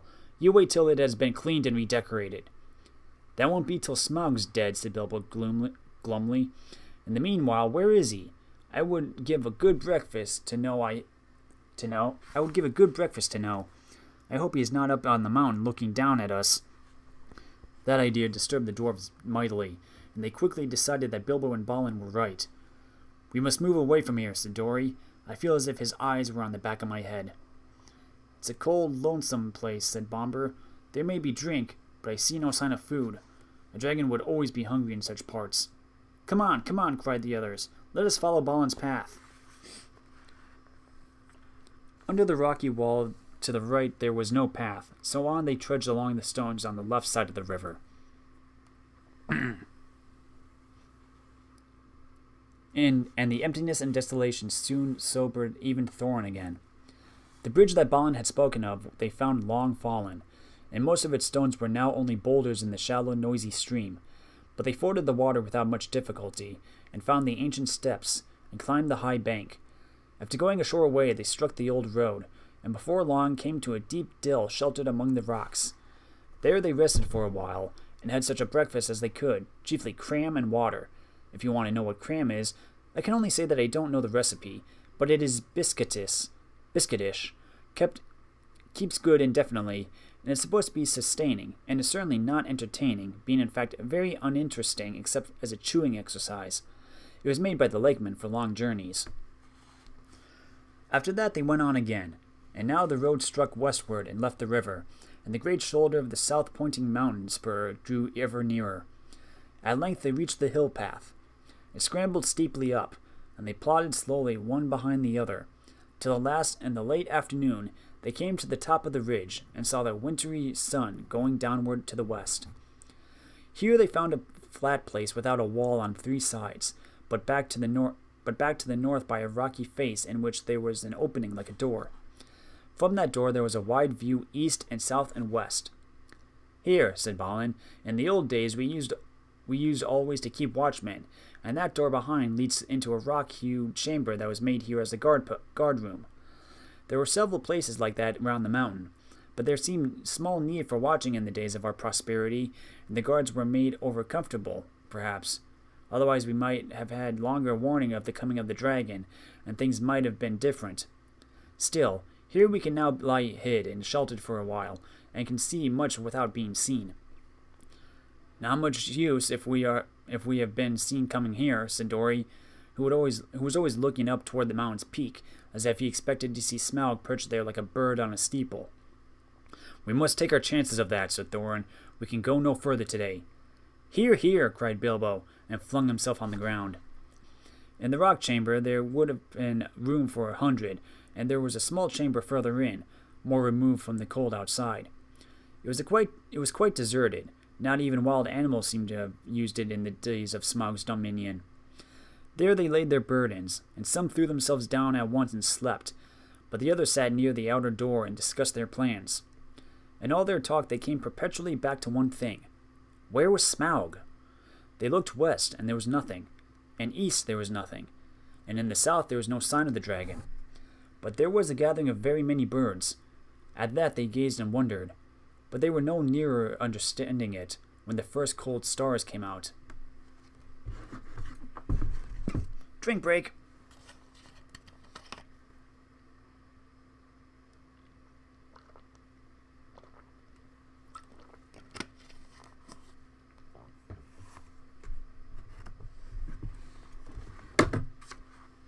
Chapter 14. Fire and Water. Now if you wish, like the dwarfs, to hear news of Smaug, you must go back again in the evening when he smashed the door and flew off in rage 2 days before. The men of the lake town Esgaroth were mostly indoors, for the breeze went from the black east and chill, but a few were walking on the quays and watching, as they were fond of doing. The stars shone out from the smooth patches of the lake as they opened in the sky. From their town the lonely mountain was mostly screened by the low hills at the far end of the lake, through a gap in which the running river came down from the north. Only its high peak could be seen in the clear weather, and they looked seldom at it, for it was ominous and drear even in the light of morning. Now it was lost and gone, blotted in the dark. Suddenly it flickered back to view. A brief glow touched it and faded. "Look," said one, "the lights again. Last night the watchman saw them start and fade from midnight until dawn. Something is happening up there." "Perhaps the king under the mountain is forging gold," said another. "It is long since he went north. It is time the songs began to prove themselves again." "Which king?" said another with a grim voice. As like all nod, it is the marauding As like as not, it is the marauding fire of the dragon, the only king under the mountain we have ever known. "You are always foreboding gloomy things," said the others. "Anything from floods to poisoned fish. Think of something cheerful." Then suddenly a great light appeared in the low place in the hills, and the northern end of the lake turned golden. "The king beneath the mountain," they shouted. "His wealth is like the sun, his silver like a fountain, his river is golden run. The river is running gold from the mountains," they cried, and everywhere windows were opening and feet were hurrying. There was once more tremendous excitement and enthusiasm, but the grim-voiced fellow ran hot-foot to the master. "The dragon is coming, or I am a fool," he cried. "Cut the bridges! To arms! To arms!" Then warning trumpets were suddenly sounded, and echoed along the rocky shores. The cheering stopped, and the joy was turned to dread. So it was that the dragon did not find them quite unprepared. Before long, so great was his speed, they could see him as a spark of fire rushing toward them and growing ever huger and more bright. But not the most foolish doubted that the prophecies had gone rather wrong. Still they had a little time. Every vessel in the town was filled with water. Every warrior was armed. Every arrow and dart was ready, and the bridge to the land was thrown down and destroyed, before the roar of Smaug's terrible approach grew loud, and the lake rippled red as fire beneath the awful beating of his wings. Amid shrieks and wailing and the shouts of men, he came over them, swept toward the bridges, and was foiled. The bridge was gone, and his enemies were on an island in deep water, too deep and dark and cool for his liking. If he plunged into it, vapor and a steam would rise enough to cover all the land with a mist for days. But the lake was mightier than he. It would quench him before he could pass through. Roaring, he swept back over the town. A hail of dark arrows leapt up and snapped and rattled on his scales and jewels, and their shafts fell back, kindled by his breath, burned and hissed into the lake. No fireworks you ever imagined equaled the sights that night. As the twanging of the bows and the shrilling of the trumpets, the dragon's wrath blazed to its height, till he was blind and mad with it. No one had dared to give battle to him for many an age, nor would they have dared now if it had been for the grim-voiced man, Bard was his name, who ran to and fro, cheering on the archers and urging the master to order them to fight to the last arrow. Fire leaped from the dragon's jaws. He circled for a while, high in the air above them, lighting all the lake. The trees by the shore shone like copper, and like blood, with leaping shadows of dense black at their feet. Then down he swooped, straight through the arrow storm, reckless in his rage, taking no heed to turn his scaly sides toward his foes, seeking only to set their town ablaze. Fire leaped from thatched roofs and wooden beam ends as he hurtled down and past and round again, though all had been drenched with water before he came. Once more water was flung by 100 hands whenever a spark appeared. Back swirled the dragon. A sweep of his tail and the roof of the great house crumbled and smashed down. Flames unquenchable sprang high into the night. Another swoop and another house, and then another sprang afire and fell.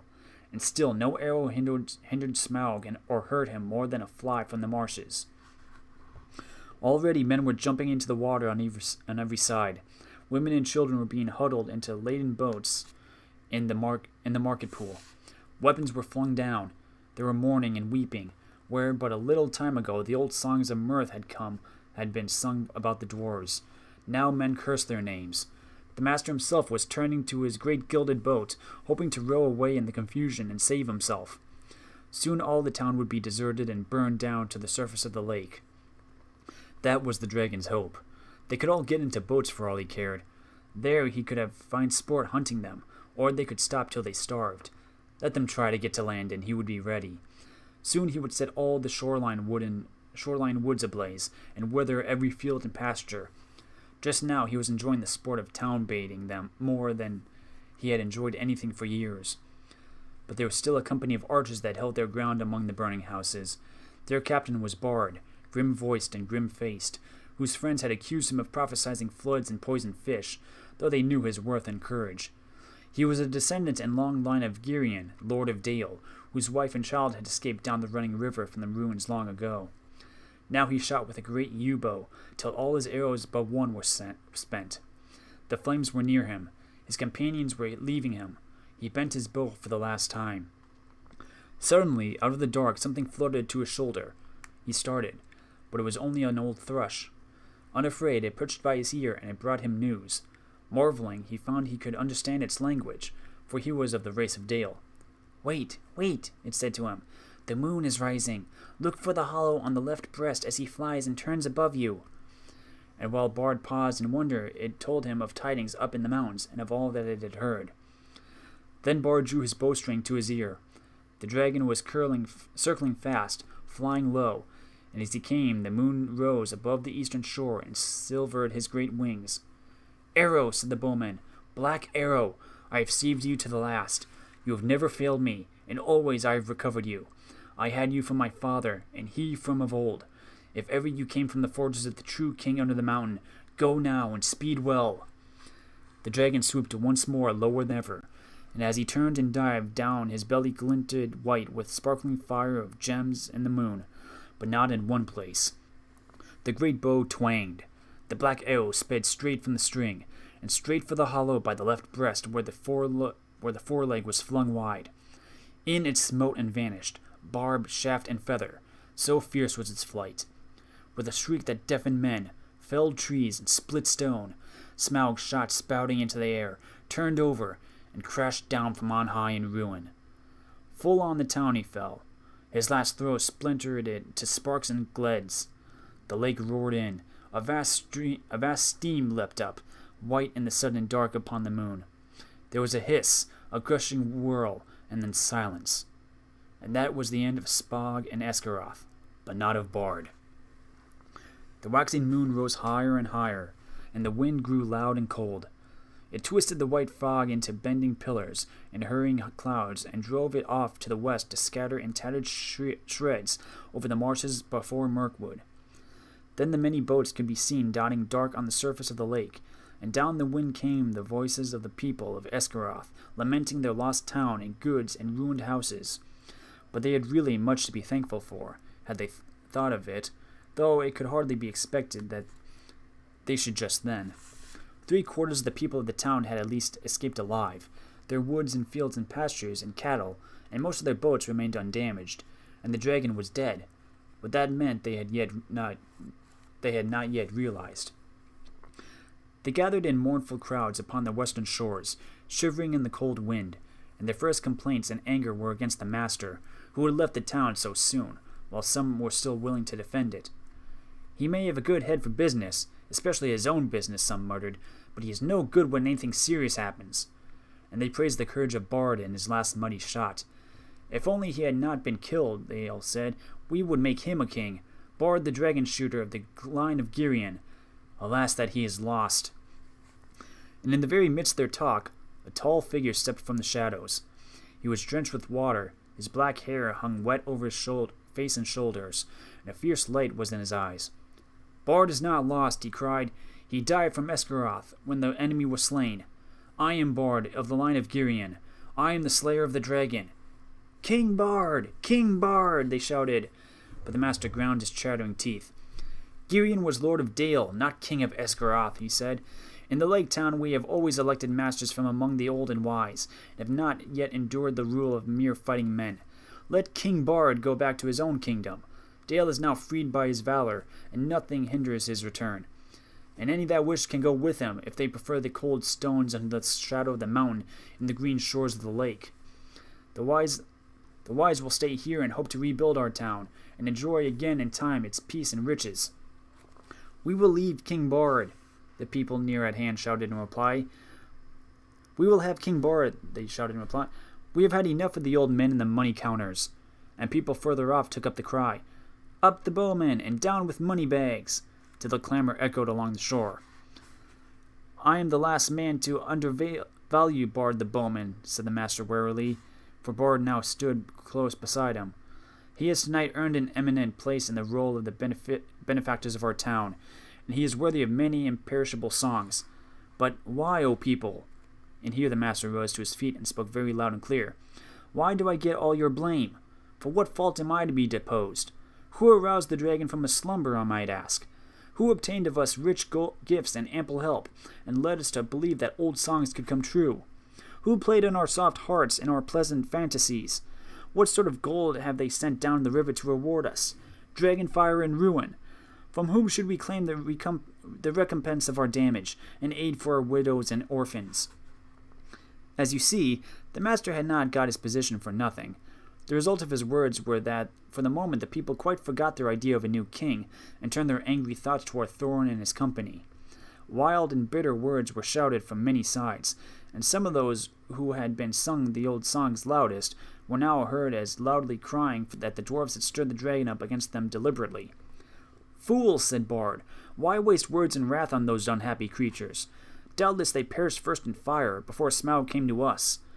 Then, even as he was speaking, the thought came into his heart of the fabled treasure of the mountain lying without guard or owner, and he fell suddenly silent. He thought of the master's words, and of Dale rebuilt, and filled with golden bells, if he could but find the men. At length he spoke again. "This is no time for angry words, master, or for considering weighty plans of change. There is work to do. I serve you still, though after a while I may think again on your words and go north with all that will follow me." Then he strode off to help in the ordering of the camps and care of the sick and wounded. But the master scowled at his back as he went, and remained sitting on the ground. He thought much and said little, unless it was to call loudly for men to bring him food and fire. Now everywhere Bard went he found talk running like fire among people concerning the vast treasure that was now unguarded. Men spoke of the recompense for all their harm that they would soon get from it, and wealth over in despair with which to buy rich things from the south, and it cheered them greatly in their plight. That was as well, for the night was bitter and miserable. Shelters could be contrived for few. The master had one, and there was little food, even the master went short. Many took ill of wet and cold and sorrow that night, and afterwards died, who had escaped uninjured from the ruin of the town. And in the days that followed there was much sickness and great hunger. Meanwhile, Bard took the lead, and ordered things as he wished, though always in the master's name, and he had a hard task to govern the people and direct the preparations for their protection and housing. Probably most of them would have perished in the winter that now hurried after autumn, if help had not been to hand. But help came swiftly, for Bard at once had speedy messengers sent up the river to the forest to ask the aid of the king of the elves of the wood, and these messengers had found a host already on the move, although it was then only the third day after the fall of Smaug. The elven king had received news from his own messengers and from the birds that loved his folk, and already knew much of what had happened. Very great indeed was the commotion among all the things with wings that dwelt on the borders of the desolation of the dragon. The air was filled with circling flocks, and their swift flying messengers flew here and there across the sky. Above the borders of the forest there were crying and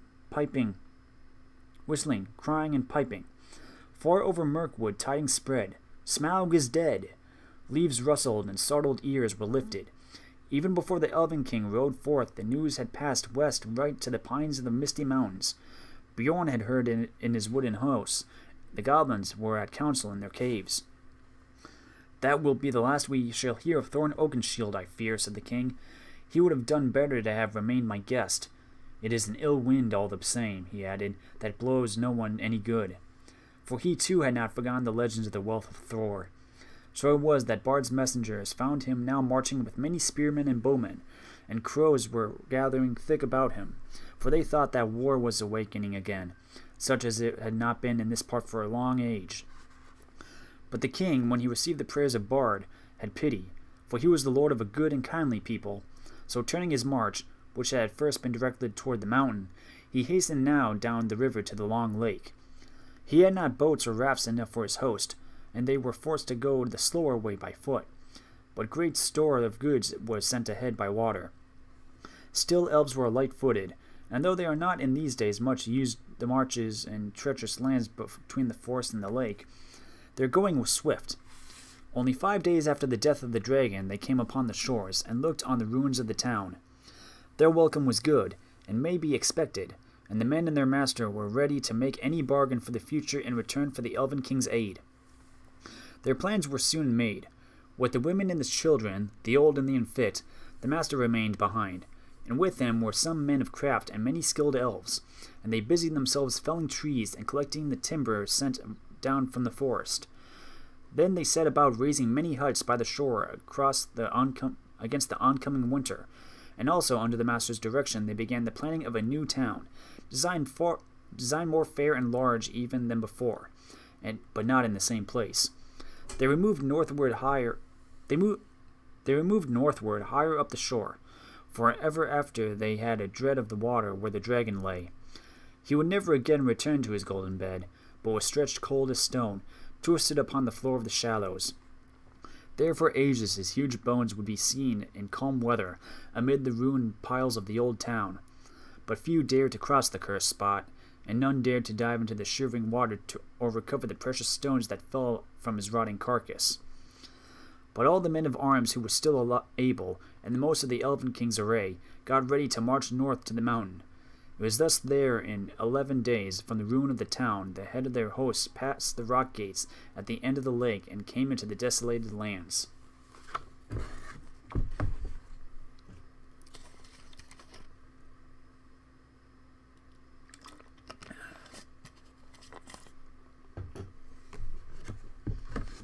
Okay, Chapter 15, The Gathering of the Clouds.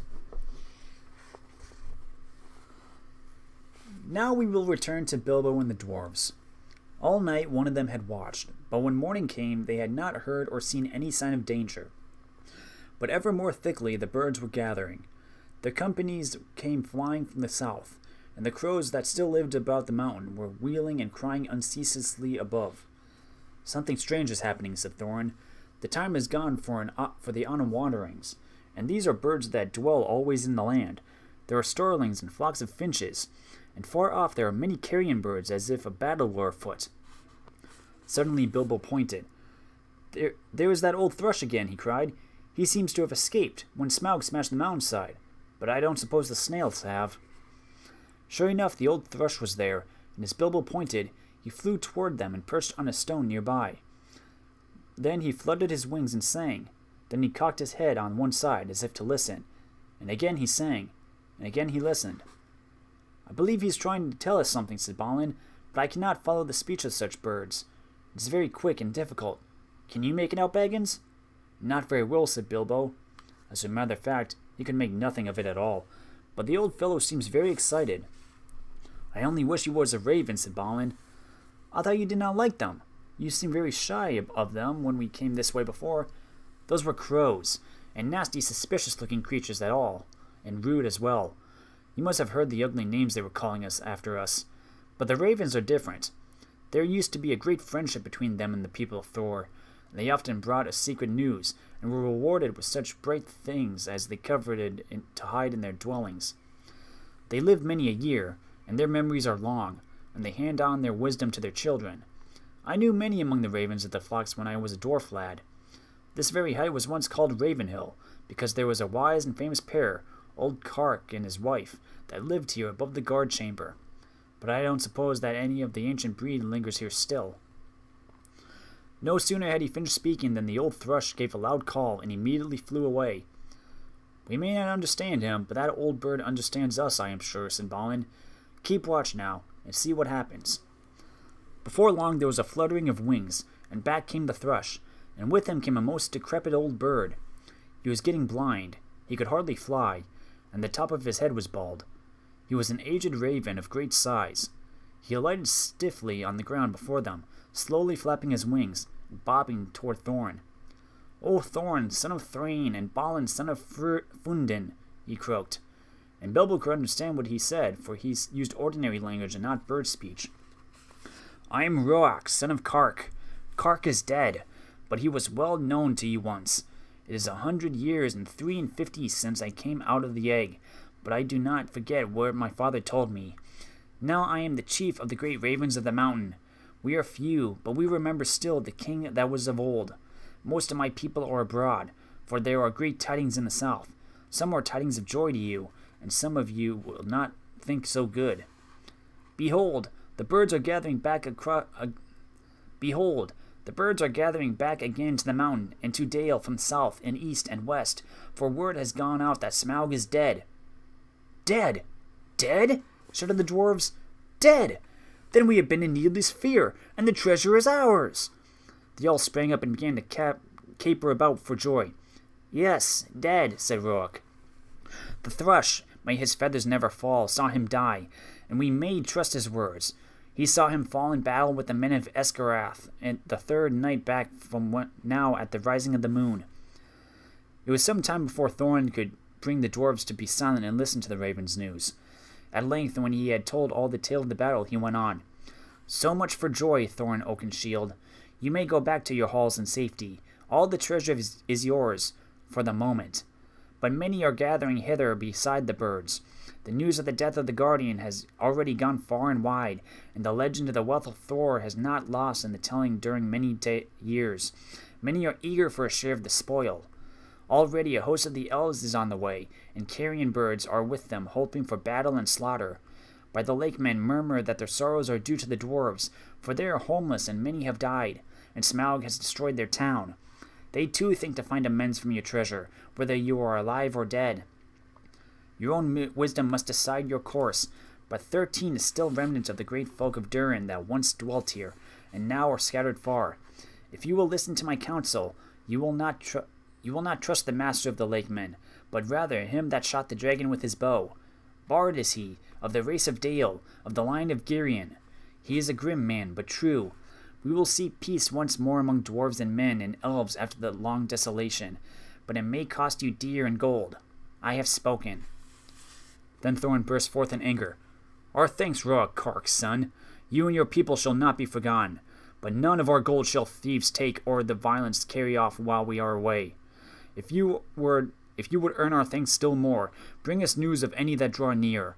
Also, I would beg of you, if any of you are still young and strong of wing, that you would send messengers to our kin in the mountains to the north, both west from here and east, and tell them of our plight. But go especially to my cousin Dane in the Iron Hills, for he has many people well armed, and dwells nearest to this place. Bid him haste. I will not say if this counsel be good or bad, croaked Rourke, but I will do what can be done. Then off he slowly flew. Back now to the mound, cried Thorin. We have little time to lose. And little food to use, cried Bilbo, always practical on some points. In any case, he felt that the adventure was, properly speaking, over with the death of the dragon, in which he was much mistaken, and he would have given most of his share of the profits for the peaceful winding up of these affairs. Back to the mound, cried the dwarves, as they had not heard him. So back he had to go with. As you have heard from some of the events already, you will see that the dwarves still had some days before them. They explored the caverns once more, and found, as they expected, that only the front gate remained open. All the other gates, except of course the small secret door, had long ago been broken and blocked by Smaug, and no sign of them remained. So now they began to labor hard in fortifying the main entrance, and in making a new path that led from it. Tools were to be found in plenty of that the miners and quarriers and builders of old had used, and at such work the dwarves were still very skilled. As they worked, the ravens brought them constant tidings. In this way they learned that the Elven King had turned aside to the lake, and they still had a breathing space. Better still, they heard that 3 of their ponies had escaped and were wandering wild far down the banks of the running river, not far from where the rest of their stores had been left. So while the others went on with their work, Feely and Keely were sent, guided by a raven, to find the ponies and bring back all they could. There were 4 days gone, and by that time they knew that the joint armies of the lake men and the elves were hurrying toward the mountain. But now their hopes were higher, for they had food for some weeks with care. Chiefly cram, of course, and they were very tired of it, but cram is much better than nothing. And already the gate was blocked with a wall of squared stones laid dry, but very thick and high across the opening. There were holes in the walls through which they could see or shoot, but no entrance. They climbed in and out with ladders, and hauled stuff up with ropes. For the issuing of the stream they had contrived a small low arch under the new wall, but near the entrance they had so altered the narrow bed that a wide pool stretched from the mountain wall to the head of the fall over which the stream went toward Dale. Approach to the gate was now only possible, without swimming, along a narrow ledge of the cliff, to the right as one looked outward from the wall. The ponies they had brought only to the head of the steps above the old bridge, and unloaded them there, had bidden them return to their masters and sent them back riderless to the south. There came a night when suddenly there were many lights as of fires and torches away south in Dale before them. "They have come," cried Balin, "and their camp is very great. They must have come into the valley under the cover of dusk along both banks of the river." That night the dwarfs slept little. The morning was still pale when they saw a company approaching. From behind their wall they watched them come up to the valley's head and climb slowly up. Before long they could see that both men of the lake, armed as if for war, and elvish bowmen were among them. At length the foremost of these climbed the tumbled rocks and approached at the top of the falls.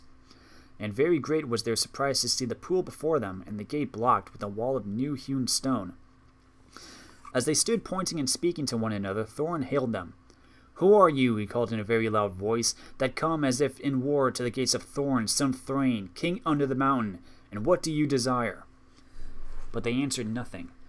Some turned swiftly back, and others, after gazing for a while at the gates and its defenses, soon followed them. That day the camp was moved to the east of the river, right between the arms of the mountain. The rocks echoed then with voices and with song, as they had not done for many a day. There was the sound, too, of elf harps and sweet music, and as it echoed up toward them, it seemed that the chill of the air was warmed, and they caught faintly the fragrance of woodland flowers blooming in the springtime. Then Bilbo longed to escape from the dark fortress and to go down and join in the mirth and feasting by the fires. Some of the younger dwarves were moved in their hearts too, and they muttered that they wished things had fallen out otherwise, and that they might welcome such folk as friends. But Thorin scowled. Then the dwarves themselves brought forth harps and instruments regained from the hoard, and made music to soften his mood. But their song was not his elfish song, and was much like the song they had sung long before in Bilbo's little hobbit hole. Under the mountain dark and tall, the king has come unto his hall.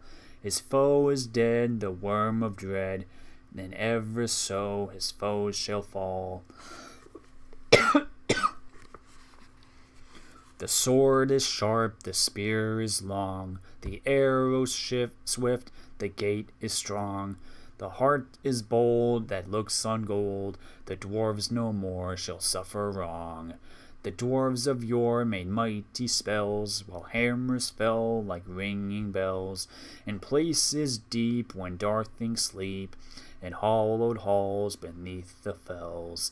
On silver necklaces they strung, the light of stars on crowns they hung. The dragon fire from twisted wire, the melody of harps they rung. The mountain throne once more is free, O wandering folk, the summer's heed. Come haste, across the waste, the king of friend and kin has need. Now call we over mountains cold, come back unto the caverns old. Here at the gates the king awaits, his hands are rich with gems and gold. The king is come unto his hall, under the mountain dark and tall. The worm of dread is slain and dead, and ever so our foes shall fall. This song appeared to please Thorin, and he smiled again and grew merry. And he began reckoning the distance to the Iron Hills, and how long it would be before Dane could reach the Lonely Mountain, if he had set out as soon as the message was reached him. But Bilbo's heart fell, both at the song and the talk. They sounded much too warlike. The next morning early, a company of spearmen was seen crossing the river, and marching up the valley. They bore with them the green banner of the Elven King, and the blue banner of the lake, and they advanced until they stood right before the walls of the gate. Again Thorin hailed them in a loud voice. "Who are you that comes armed for war at the gates of Thorin, son of Thrain, king under the mountain?" This time he was answered. A tall man stood forward, dark of hair and grim of face, and he cried, "Hail, Thorin! Why do you fancy yourself like a robber in his hold? We are not yet foes, and we rejoice that you are alive beyond our hope. We came expecting to find none living here, yet now that we have met, there is a matter for a parley and a council. Who are you, and what would you parley?" "I am Bard, and by my hand was the dragon slain, and your treasure delivered. Is that not a matter that concerns you? Moreover, I am by right descent the heir of Girion of Dale, and in your hoard is mingled much of the wealth of his halls and towns, which old Smaug stole. Is not that a matter of which we may speak? Further, in his last battle, Smaug destroyed the dwellings of the men of Esgaroth, and I am yet the servant of their master. I would speak for him and ask whether you have no thought of the sorrow and misery of his people. They aided you in your distress, and in recompense you have thus far brought ruin only, though doubtless undesigned." Now these were fair words and true, if proudly and grimly spoken, and Bilbo thought that Thorin would at once admit what injustice was in them. He did not, of course, expect that anyone would remember that it was he who discovered all by himself the dragon's weak spot, and that was just as well, for no one ever did. But also he did not reckon with the power that gold has upon which a dragon has long hoarded, nor with dwarvish hearts. Long hours in the past days Thorin had spent in the treasury, and the lust of it was heavy on him. Though he had hunted chiefly for the Arkenstone, yet he had an eye for many another wonderful thing that was lying there, about which was wound old memories of the labors and the sorrows of his race. "You put your worst cause last and in the chief place," Thorin answered. "To the treasure of my people no man has a claim, because Smaug, who stole it from us, also robbed him of life or home. The treasure was not his that his evil deeds should be amended with a share of it. The price of the goods and the assistance that we receive of the lake men we will fairly pay, in due time. But nothing will we give, not even a loaf's worth, under threat of force. While an armed host lies before our doors, we look on you as foes and thieves. It is in my mind to ask what share of their inheritance you would have paid of our kindred, had you found the hoard unguarded and us slain."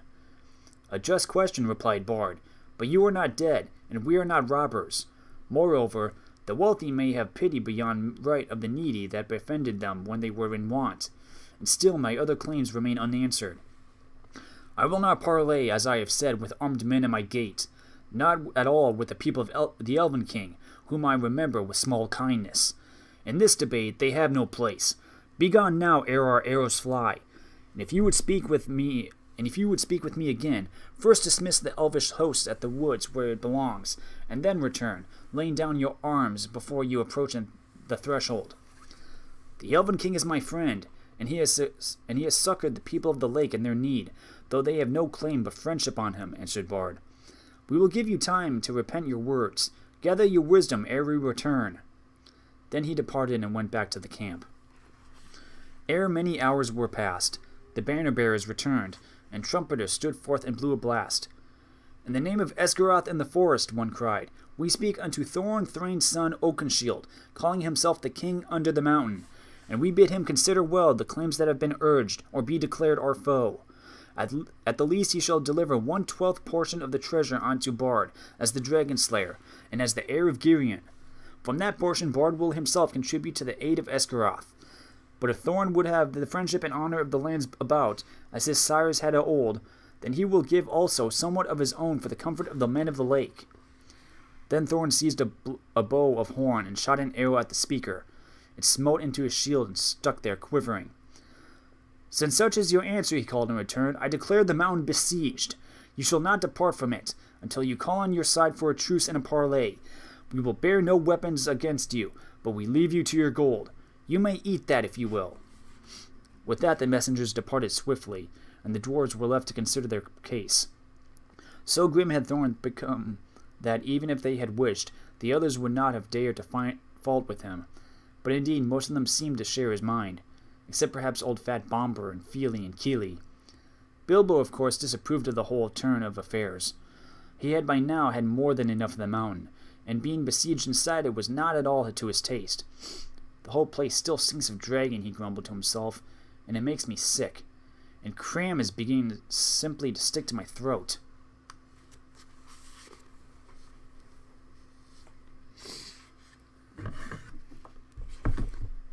Okay, we've got I think 4 or 5 chapters left.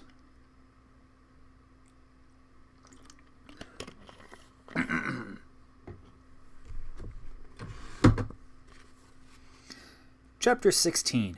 A Thief in the Night. Now the days passed slowly and wearily. Many of the dwarves spent their time piling and ordering the treasure, and now Thorin spoke of the Arkenstone of Thrain, and bade them eagerly to look for it in every corner. For the Arkenstone of my father, he said, is worth more than a river of gold in itself, and to me it is beyond price. That stone of all the treasure I name unto myself, and I will be avenged on anyone who finds it and withholds it. Bilbo heard these words, and he grew afraid, wondering what would happen if the stone was found, wrapped in an old bundle of tattered oddments that he used as a pillow. All the same, he did not speak of it, for as the weariness of the day grew heavier, the beginning of a plan had come into his little head. Things had gone on like this for some time, when the ravens brought news that Dane and more than 500 dwarves, hurrying from the Iron Hills, was now within about 2 days' march of Dale, coming from the northeast. But they cannot reach the mountain unmarked, said Roark, and I fear lest there be battle in the valley. I do not call this counsel of good. Though they are grim folk, they are not likely to overcome the host that besets you. And even if they did so, what will you gain? Winter and snow is hastening behind them. How shall you be fed without the friendship and goodwill of the lands about you? The treasure is likely to be your death, though the dragon is no more. But Thorin was not moved. Winter and snow will bite both men and elf, he said, and they may find their dwelling in the waste grievous to bear. With my friends behind them and winter upon them, they will perhaps be in softer mood to parley with. That night Bilbo made up his mind. The sky was black and moonless. As soon as it was full dark, he went to a corner of the inner chamber just within the gate and drew from his bundle a rope, and also the Arkenstone wrapped in a rag. Then he climbed to the top of the wall. Only Bomber was there, for it was his turn to watch, and the dwarves kept only one watchman at a time. "It is mighty cold," said Bomber. "I wish we could have a fire up here as they have in the camp." "It's warm enough inside," said Bilbo. "I dare say, but I am bound here till midnight," grumbled the fat dwarf. "Sorry business altogether. Not that I venture to disagree with Thorin, may his beard grow even longer. Yet he was ever a dwarf with a stiff neck." "Not as stiff as my legs," said Bilbo. "I am tired of stairs and stone passages. I would give a good deal for the feel of grass on my toes." "I would give a great deal for the feel of a strong drink in my throat, and for a soft bed after a good supper. I can't give you those while the siege is going on, but it is long since I watched that, and I will take your turn for you, if you like. There's no sleep in me tonight. You are a good friend, Mr. Baggins, and I will take your offer kindly. If there should be anything to note, rouse me first, mind you. I will lie in the inner chamber to the left, not far away." "Off you go," said Bilbo. "I will wake you at midnight, and you can wake the next watchman." As soon as Bomber had gone, Bilbo put on his ring, fastened his rope, slipped down over the wall, and was gone. He had about 5 hours before him. Bomber would sleep. He could sleep at any time, and ever since the adventure in the forest, he was always trying to recapture the beautiful dreams he had then. And all the others were busy with Thorin. It was unlikely that any, even Fili or Kili, would come out on the wall until it was their turn. It was very dark, and the road, after a while, when he left the newly made path and climbed down toward the lower course of the stream, was strange to him. At last he came to the bend where he had to cross the water, if he was to make for the camp as he wished. The bed on the stream was there shallow, but already broad, and fording it in the dark was not easy for the little hobbit. He was nearly across when he missed his footing on a round stone and fell into the cold water with a splash. He had barely scrambled out on the far bank, shivering and spluttering, when up came elves in the gloom with bright lanterns and searching for the cause of the noise. "That was no fish," one said. "There's a spy about. Hide your lights. They will help him more than us, if it is that queer little creature that is said to be their servant." "Servant indeed," snorted Bilbo, and in the middle of his snort he sneezed loudly, and the elves immediately gathered toward the sound.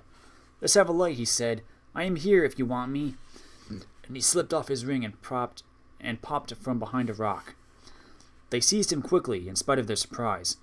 Who are you? Are you the dwarves' Hobbit? What are you doing? How did you get so far past our sentinels? They asked one after another. I am Mr. Bilbo Baggins, he answered, companion of Thorin, if you want to know. I know your king well by sight, though perhaps he doesn't know me to look at, but Bard would remember me. It is Bard I particularly want to see.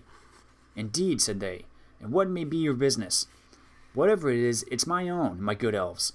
But if you wish ever to get back to your own woods from this cold, cheerless place, he answered, shivering, you will take me along quickly to a fire, where I can dry, and then you will let me speak to your chief as quick as may be. I have only an hour or two to spare. This is how it came to be that some 2 hours after his escape from the gates, Bilbo was sitting beside a warm fire in front of the large tent, and there sat two, gazing curiously at him, both the Elven King and Bard. A hobbit in elvish armor, partly wrapped in an old blanket, was something new to them. Really, you know, Bilbo was saying in his best business manner, things are impossible. Personally, I am tired of the whole affair. I wish I was back in the West in my own home, where folks are more reasonable. But I have an interest in this matter. 1/14th share, to be precise, according to a letter, which fortunately I believe I have kept. He drew from a pocket in his old jacket, which he still wore over his mail, crumpled and much folded, Thorin's letter that had been put under the clock on his mantelpiece in May. A share in the profits, mind you, he went on. I am aware of that. Personally, I am only too ready to consider all your claims carefully, and deduct what is right from the total before putting in my own claim. However, you don't know Thorin Oakenshield as well as I do now. I assure you, he is quite ready to sit on a heap of gold and starve as long as you sit here. Well, let him, said Bard. Such a fool deserves to starve. Quite so, said Bilbo. I see your point of view. At the same time, winter is coming on fast. Before long, you will be having snow and whatnot, and supplies will be difficult, even for elves, I imagine. Also, there will be other difficulties. You have not heard of Dane and the dwarves of the Iron Hills? We have a long time ago, but what has he got to do with us? Asked the king. I thought as much. I see I have some information you have not got. Dane, I may tell you, is now less than 2 days' march off, and at least 500 grim dwarves with him. A good many of them have had experience in the dreadful dwarf and goblin wars, of which you have no doubt heard. When they arrive, there may be serious trouble. Why do you tell us this? Are you betraying your friends, or are you threatening us? Asked Bard grimly. My dear Bard, squeaked Bilbo, don't be so hasty. I never met such suspicious folk. I am merely trying to avoid trouble with all concerned. Now I will make you an offer. Let us hear it, they said. You may see it, said he. It is this. And he drew forth the Arkenstone, and threw away the wrapping. The Elven King himself, whose eyes were used to things of wonder and beauty, stood up in amazement. Even Bard gazed marvelously at it in silence. It was as if a globe had been filled with moonlight, and hung before them in a net woven of the glint of frosty stars. This is the Arkenstone of Thrain, said Bilbo, the heart of the mountain, and it is also the heart of Thorin. He values it above a river of gold. I give it to you. It will aid you in your bargaining. Then Bilbo, now without a shudder, now without a glance of longing, handed the marvelous stone to Bard, and he held it in his hand, as though dazed. But how is it yours to give? He asked at last with an effort. Oh, well, said the hobbit uncomfortably, it isn't exactly. But, well, I'm willing to let it stand against all my claim, don't you know. I may be a burglar, or so they say. Personally, I never really felt like that. But I am an honest one, I hope, more or less. Anyway, I'm going back now, and the dwarves can do what they like to me. I hope you will find it useful. The Elven King looked at Bilbo with a new wonder. Bilbo Baggins, he said, you are more worthy to wear the armor of elf princes than many that have looked more comely in it. But I wonder if Thorin Oakenshield will see to it so. I have more knowledge of dwarves in general than you have, perhaps. I advise you to remain with us, and here you shall be honored and thrice welcome. Thank you very much, I am sure, said Bilbo with a bow, but I don't think I ought to leave my friends like this, after all we have gone through together. And I promised to wake old Bombur at midnight, too. Really, I must be going, and quickly. Nothing they could say would stop him, so an escort was provided for him, and as he went, both the king and Bard saluted him with honor. As they passed through the camp, an old man, wrapped in a dark cloak, rose from a tent where he was sitting and came toward him. Well done, Mr. Baggins, he said, clapping Bilbo on the back. There's always more to you about than anyone expects. It was Gandalf. For the first time for many a day, Bilbo was really delighted, but there was no time for all the questions that he immediately wished to ask. All in good time, said Gandalf. Things are drawing toward the end now, unless I am mistaken. There's an unpleasant time just in front of you, but keep your heart up. You may come through all right. There is news brewing that even the ravens have not heard. Good night. Puzzled but cheered, Bilbo hurried on. He was guided to a safe ford and set across dry, but then he said farewell to the elves and climbed carefully back toward the gate. Great weariness began to come over him, but it was well before midnight when he clambered up the rope again. It was still where he had left it. He untied it and hid it, and then he sat down on the wall and wondered anxiously what would happen next.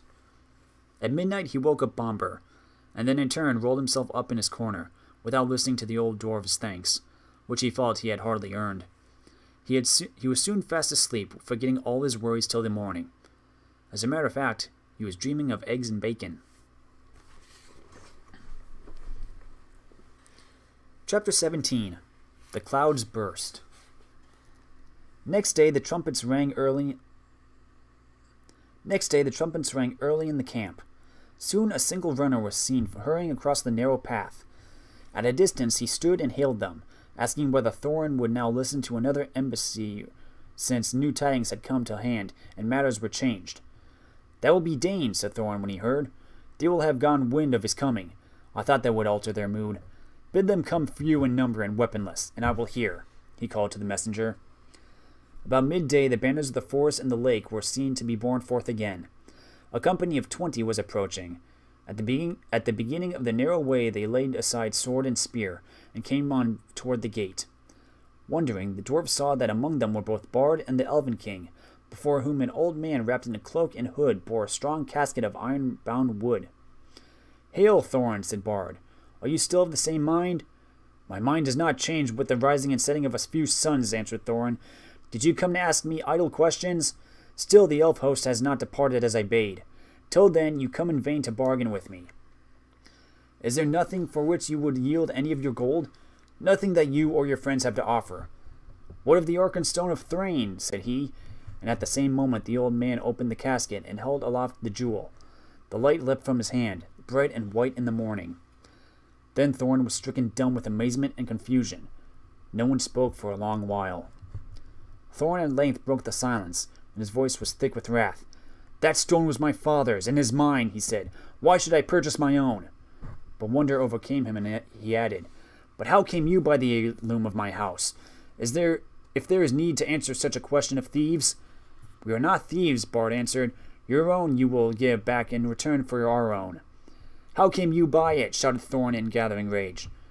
I gave it to them, squeaked Bilbo, who was peering over the wall, by now in a dreadful fright. You!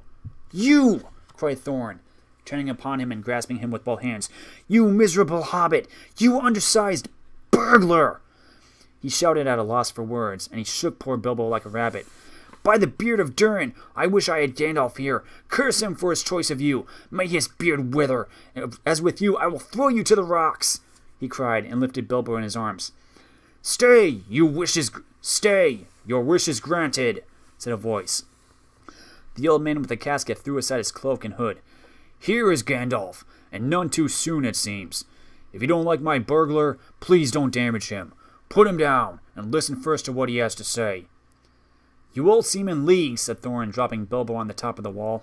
Never again will I have dealings with any wizard or his friends. What have you to say, you descendant of rats? Dear me, said Bilbo. I'm sure this is all very uncomfortable. You may remember saying that I might choose my own 14th share. Perhaps I took it too literally. I had been told that the dwarves are somewhat politer in words than in deed.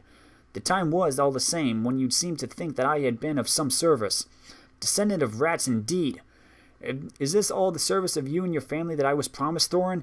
Take it that I have disposed of my share as I wished, and let it go at that. I will, said Thorin grimly, and I will let you go at that, and may we never meet again. Then he turned and spoke over the wall. I am betrayed, he said. It was rightfully guessed that I would not forbear to redeem the Arkenstone, the treasure of my house. For it I will give 1/14th share of the hoard in silver and gold, setting aside the gems. But that shall be accounted the promised share of this traitor. With that reward he shall depart, and you can divide it as you wish. He will get little enough. I doubt not. Take him, if you wish him to live, and no friendship of mine goes with him. Get down now with your friends, he said to Bilbo, or I will throw you down. What about the gold and silver? Asked Bilbo. That shall follow after, as can be arranged, said he. Get down. Until then we keep the stone, cried Bard. You are not making a very splendid figure as king under the mountains, said Gandalf, but things may change yet. They may indeed, said Thorin. And although, so strong with the bewilderment of the treasure upon him, he was pondering whether by the help of Dane he might not recapture the Arkenstone and withhold the share of the reward. And so Bilbo was swung down from the wall, and departed with nothing for all this trouble, except the armor which Thorin had given him already. More than one of the dwarves in their hearts felt shame and pity of his going. Farewell, he cried to them. We may meet again as friends. Be off, called Thorin. You have mail upon you, which was made by my folk, and is too good for you. It cannot be pierced by arrows, but if you do not hasten, I will sting your miserable feet. So be swift. Not so hasty, said Bard. We will give you until tomorrow. At noon we will return, and see if you have brought from the hoard the portion that is to be set against the stone. If that is done without deceit, then we will depart, and the elf host will go back to the forest. In the meantime, farewell. With that they went back to the camp, but Thorin sent messengers by Rourke telling Dane about what had passed, and bidding him come with wary speed. The day passed and the night. The next day the wind shifted west, and the air was dark and gloomy. The morning was still early when a cry was heard in the camp. Runners came in to report that a host of dwarves had appeared around the eastern spur of the mountain, and was now hastening to Dale. Dane had come. He had hurried on through the night, and so had come upon them sooner than they had expected. Each one of his folk was clad in a hauberk of steel mail that hung to his knees, and his legs were covered with hose of a fine and flexible metal mesh, the secret of whose making was possessed by Dane's people. The dwarves are exceedingly strong for their height, but most of these were strong enough even for dwarves. In battle they wielded heavy two-handed mattocks, but each of them had also a short broadsword at his side and a round shield slung at his back. Their beards were forked and plaited and thrust into their belts. Their capes were of iron, and they were shod with iron, and their faces were grim. Their caps were of iron. Trumpets called men and elves to arms. Before long the dwarves could be seen coming into the valley at a great pace. They halted between the river and the eastern spur, but a few held on their way, and crossing the river drew near the camp, and there they laid down their weapons and held up their hands in signs of peace. Bard went out to meet them, and with him went Bilbo. We are sent from Dane, son of Nain, they said when questioned. We are hastening to our kinsmen in the mountain, since we learn that the kingdom of old is renewed. But who are you that sit in the plain as foes before defended walls? This, of course, in the polite and rather old-fashioned language of such occasions, meant simply, you have no business here. We are going on, so make way or we shall fight you. They meant to push on between the mountain and the loop of the river, for the narrow land there did not seem to be strongly guarded. Bard, of course, refused to allow the dwarfs to go straight on to the mountain. He was determined to wait until the gold and silver had been brought out in exchange for the Arkenstone, for he did not believe that this would be done, if once the fortress was manned for so large and warlike a company. They had brought with them a great store of supplies, for the dwarves could carry very heavy burdens, and nearly all of Dane's folk, in spite of their rapid march, bore huge packs on their backs in addition to their weapons. They would stand a siege for weeks, and by that time yet more dwarves might come, and yet more, for Thorin had many relatives. Also, they would be able to reopen and guard some other gates, so that the besiegers would have to encircle the whole mountain, and for that they had not sufficient numbers. These were, in fact, precisely their plans, for the raven messengers had been busy between Thorin and Dane, but for the moment the way was barred, so after angry words the dwarf messengers retired muttering in their beards. Bard then sent messengers at once to the gate, but they found no gold or payment. Arrows came forth as soon as they were within shot, and they hastened back in dismay. In the camp all was not astir. All was now astir, as if for battle, for the dwarves of Dane were advancing along the eastern bank. "Fools!" laughed Bard, to come thus beneath the mountain's arm. "They do not understand war above ground, whatever they may know of battle in the mines. There are many of our archers and spearmen now hidden in the rocks but upon their right flank. Dwarf mail may be good, but they will soon be hard to put to it. Let us set on them now from both sides before they are fully rested." But the Elven King said, "Long will I tarry ere I begin this war for gold. The dwarves cannot pass us unless we will, or do anything that we cannot mark. Let us hope still for something that will bring reconciliation. Our advantage in numbers will be enough, if in the end it must come to unhappy blows." But he reckoned without the dwarves the knowledge that the Arkenstone was in the hands of the besiegers burned in their thoughts. Also they guessed the hesitation of Bard and his friends, and resolved to strike while they debated. Suddenly, without a signal, they sprang silently forward to attack. Bows twanged and arrows whistled. Battle was about to be joined. Still more suddenly, a darkness came on with dreadful swiftness. A black cloud hurried over the sky. Winter thunder on a wild wind rolled roaring up and rumbling to the mountain, and lightning lit in its peak. And beneath the thunder another blackness could be seen swirling forward, but it did not come with the wind. It came from the north, like a vast cloud of birds, so dense that no light could be seen between their wings. "Halt!" cried Gandalf, who appeared suddenly and stood alone, with arms uplifted, between the advancing dwarves and the ranks awaiting them. "Halt!" he called in a voice so like thunder, and his staff blazed forth with a flash like the lightning. "Dread has come upon you all. Alas, it has come more swiftly than I guessed. The goblins are upon you. Bolg of the North is coming. O Dane, whose father you slew in Moria, behold, the bats are about his army like a sea of locusts. They ride upon wolves, and wargs are in their train." Amazement and confusion fell upon them all. Even as Gandalf had been speaking, the darkness grew. The dwarves halted and gazed at the sky. The elves cried out with many voices. "Come," called Gandalf, "there is yet time for counsel. Let Dane, son of Nain, come swiftly to us." So began a battle that none had expected, and it was called the Battle of Five Armies, and it was very terrible. Upon one side were the goblins and the wild wolves, and upon the other were elves and men and dwarves. This is how it fell out. Ever since the fall of the great goblin of the Misty Mountains, the hatred of their race for the dwarves had been rekindled to fury. Messengers had passed to and fro from all their cities, colonies, and strongholds, for they resolved now to win the dominion of the north. Tidings they had gathered in secret ways, and in all the mountains there was a foraging and an arming. Then they marched and gathered by hill and valley, going ever by tunnel or under dark, until around and beneath the great mountain Gundabad of the north, which was their capital, a vast host was assembled, ready to sweep down in time of storm unaware upon the south. Then they learned the death of Smaug, and joy was in their hearts, and they hastened night after night through the mountains, and thus came at last on a sudden from the north, hard on the heels of Dane. Not even the ravens knew of their coming until they came out in the broken lands which divided the lonely mountain from the hills behind. How much Gandalf knew cannot be said, but it is plain that he was not expecting this sudden assault. This is the plan that he made in council with the Elven King and with Bard, and with the Dane, for the Dwarf Lord now joined them. The goblins were the foes of all, and at their coming all other quarrels were forgotten. Their only hope was to lure the goblins into the valley between the arms of the mountain, and themselves to man the great spurs that struck south and east. Yet this would be perilous, if the goblins were in sufficient numbers to overcome the mountain itself, and so attack them also from behind and above. But there was no time to make any other plan, or to summon any help. Soon the thunder passed, rolling away to the southeast, but the bad cloud came, flying lower, over the shoulder of the mountain, and whirled above them, shouting out the light and filling them with dread. "To the mountain," called Bard. "To the mountain!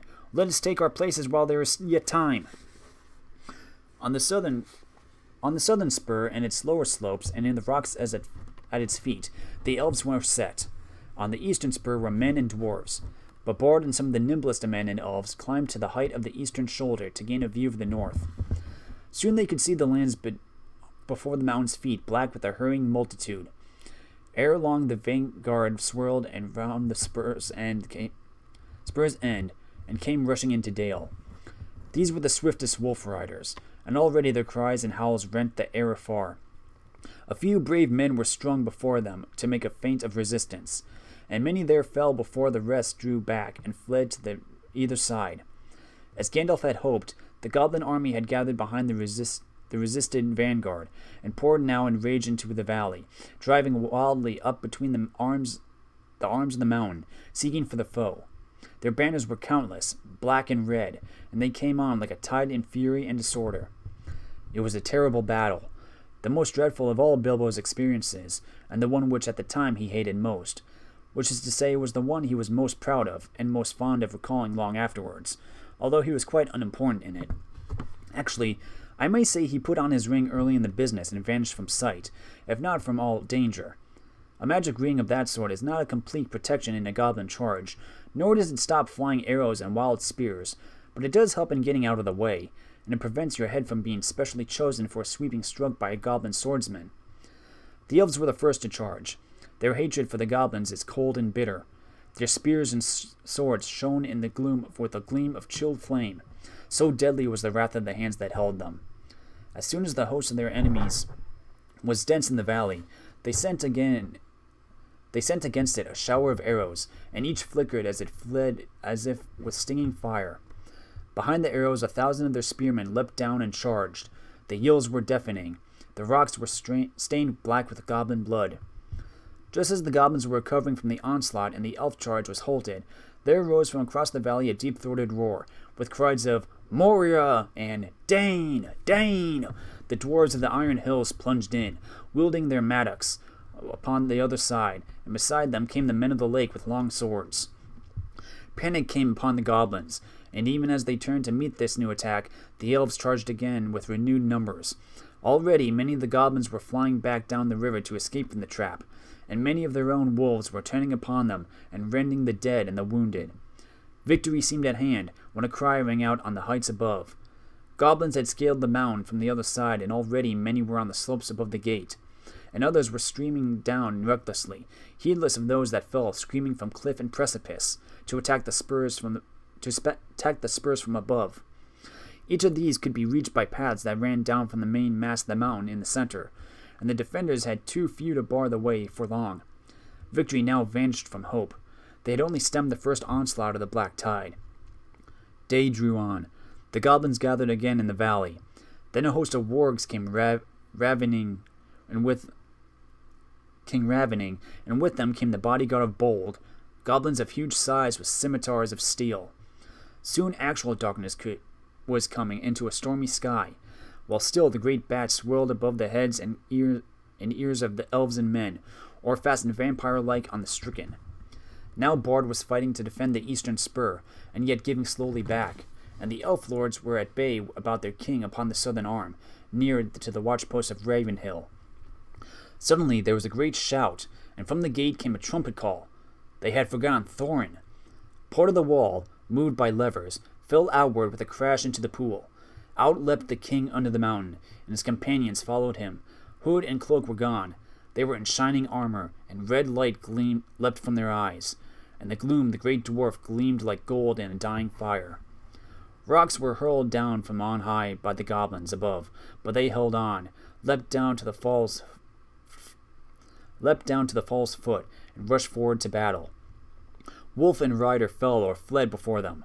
Thorin wielded his axe with mighty strokes, and nothing seemed to harm him. "To me! To me! Elves and men! To me, O my kinfolk!" he cried, and his voice shook like a horn in the valley.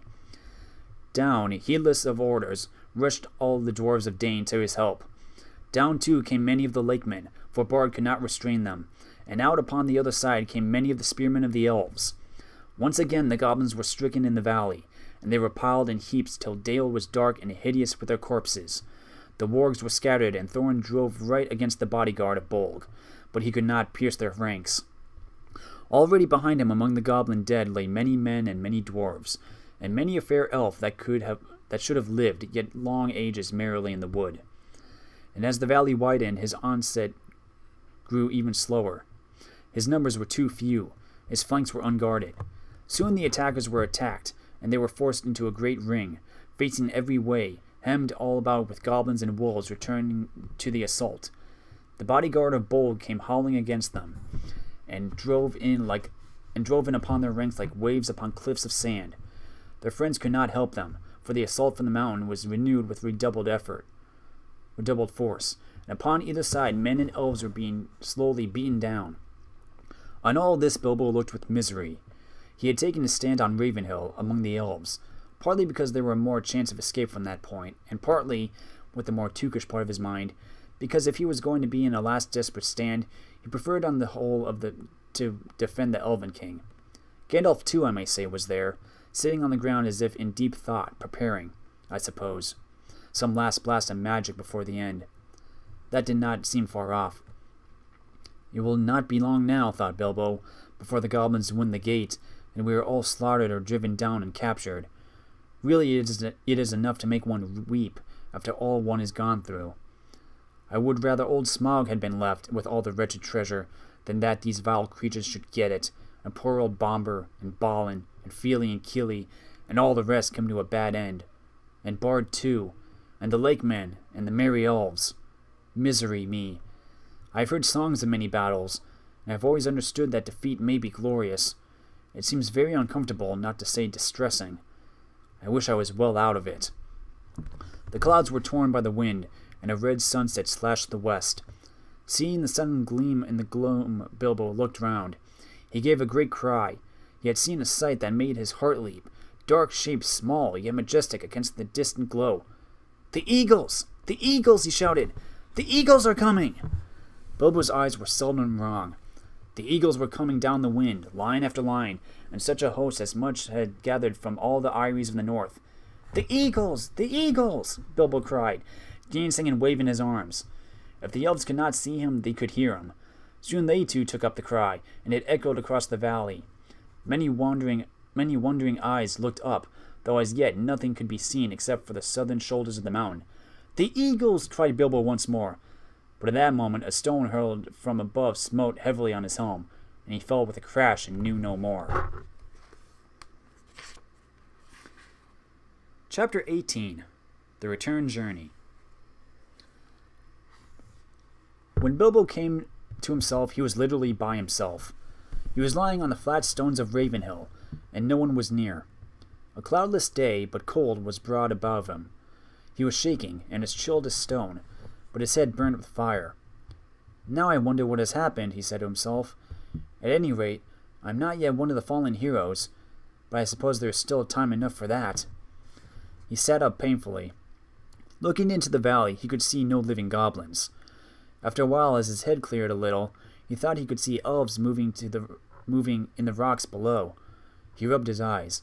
Surely there was a camp still in the plain some distance off, and there was a coming and going about the gate. Dwarves seemed to be busy removing the wall, but all was deadly still. There was no call and no echo of a song. Sorrow seemed to be in the air. "Victory after all, I suppose," he said, filling his aching head. "Well, it seems a very gloomy business." Suddenly he was aware of a man climbing up and coming toward him. "Hello there," he said, called in a shaky voice. "Hello there. What news?" "What voice is that speaks among the stones?" said the man, halting and peering about him not far from where Bilbo sat. Then Bilbo remembered his ring. "Well, I'm blessed," said he. "This invisibility has its drawbacks after all. Otherwise, I suppose I might have spent a warm and comfortable night in bed." "It's me, Bilbo Baggins, companion of Thorin," he cried, hurriedly taking off the ring. "It's well that I have found you," said the man, striding forward. You are needed, and we have looked for you long. You would have been numbered among the dead, who are many, if Gandalf the Wizard had said that your voice was last heard in this place. I have been sent to look here for the last time. Are you much hurt?" "A nasty knock on the head, I think," said Bilbo, "but I have a helm and a hard skull. All the same, I feel sick, but my legs are like straw." "I will carry you down to the camp in the valley," said the man, and picked him lightly up. The man was swift and sure-footed. It was not long before Bilbo was set down before a tent in Dale, and there was Gandalf, with his arm in a sling. Even the wizard had not escaped without a wound, and there were few unharmed in that host. When Gandalf saw Bilbo, he was delighted. "Baggins!" he exclaimed. "Well, I never! Alive after all! I am glad. I began to wonder if ever your luck would see you through. A terrible business, and it nearly was disastrous. But other news can wait. Come, he said more gravely. You are called for. And leading the hobbit, he took him within the tent. Hail, Thorin, he said as he entered. I brought him. Hail, Thorin, I brought him. There indeed lay Thorin Oakenshield, wounded with many wounds. His rent armor and notched axe were cast upon the floor. He looked as Bilbo came beside him. Farewell, good thief, he said. I go now to the halls waiting to sit beside my fathers, until the world is renewed. Since I leave now all gold and silver, and go where it is of little worth, I wish to part in friendship from you. I would take back my words and deeds at the gate. Bilbo knelt on one knee filled with sorrow. Farewell, King under the mountain, he said. This is a bitter adventure, if it must end so, and not a mountain of gold can amend it. Yet I am glad that I have shared in your perils, that have been more than any Baggins deserves. No, said Thorin, there is more in you of good than you know, child of the kindly West. Some courage and some wisdom, blended in measure. If more of us valued food and cheer and song above hoarded gold, it would be a merrier world. But sad or merry, I must leave it now. Farewell. Then Bilbo turned away, and he went by himself, and sat alone, wrapped in a blanket. And whether you believe it or not, he wept upon his eyes. He wept until his eyes were red and his voice was hoarse. He was a kindly little soul. Indeed, it was long before he had the heart to make a joke again. A mercy it is, he said at last to himself, that I woke up when I did.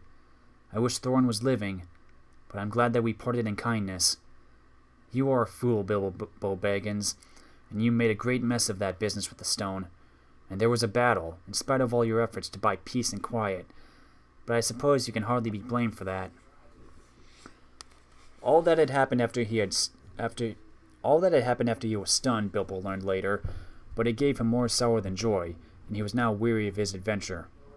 He was aching in his bones for the homeward journey. That, however, was a little delayed, so in the meantime I will tell you something of events. The eagles had long had suspicion of the goblins mustering. From their watchfulness, the movements in the mountains could not be altogether hid. So they too had gathered in great numbers, under the great eagle of the misty mountains, and at length, smelling battle from afar, they had come speeding down the gale in the nick of time. They it was who dislodged the goblins from the mountain slopes, casting them over precipices, or driving them down, shrieking and bewildered among their foes. It was not long before they had freed the lonely mountain, and elves and men on either side of the valley could come at last to the help of the battle below. But even with the eagles they were still outnumbered. In that last hour Bjorn himself had appeared. No one knew how or from where. He came alone, and in bear's form, and he seemed to have grown almost to giant size in his wrath. The roar of his voice was like drums and guns, and he tossed wolves and goblins from his path like straws and feathers. He fell upon their rear, and broke like a clap of thunder through the ring. The dwarves were making a stand still about their lords upon a low, rounded hill. Then Bjorn stooped and lifted Thorin, who had fallen pierced with spears, and bore him out of the fray. Swiftly he returned, and his wrath was redoubled, so that nothing could withstand him, and no weapon seemed to bite upon him. He scattered the bodyguard, and pulled down Bolg himself, and crushed him. Then dismay fell on the goblins, and they fled in all directions. But weariness left their enemies with the coming of new hope, and they pursued them closely, and prevented most of them from escaping where they could. They drove many of them into the running river, and such as fled south or west they hunted into the marshes about the forest river, and there the greater part of the last fugitives perished, while those that came hardly to the wood elves' realm were there slain, or drawn in to die deep in the trackless dark of Mirkwood. Songs were said that 3 parts of the goblin warriors of the north perished in that day, and the mountains had peace for many a year.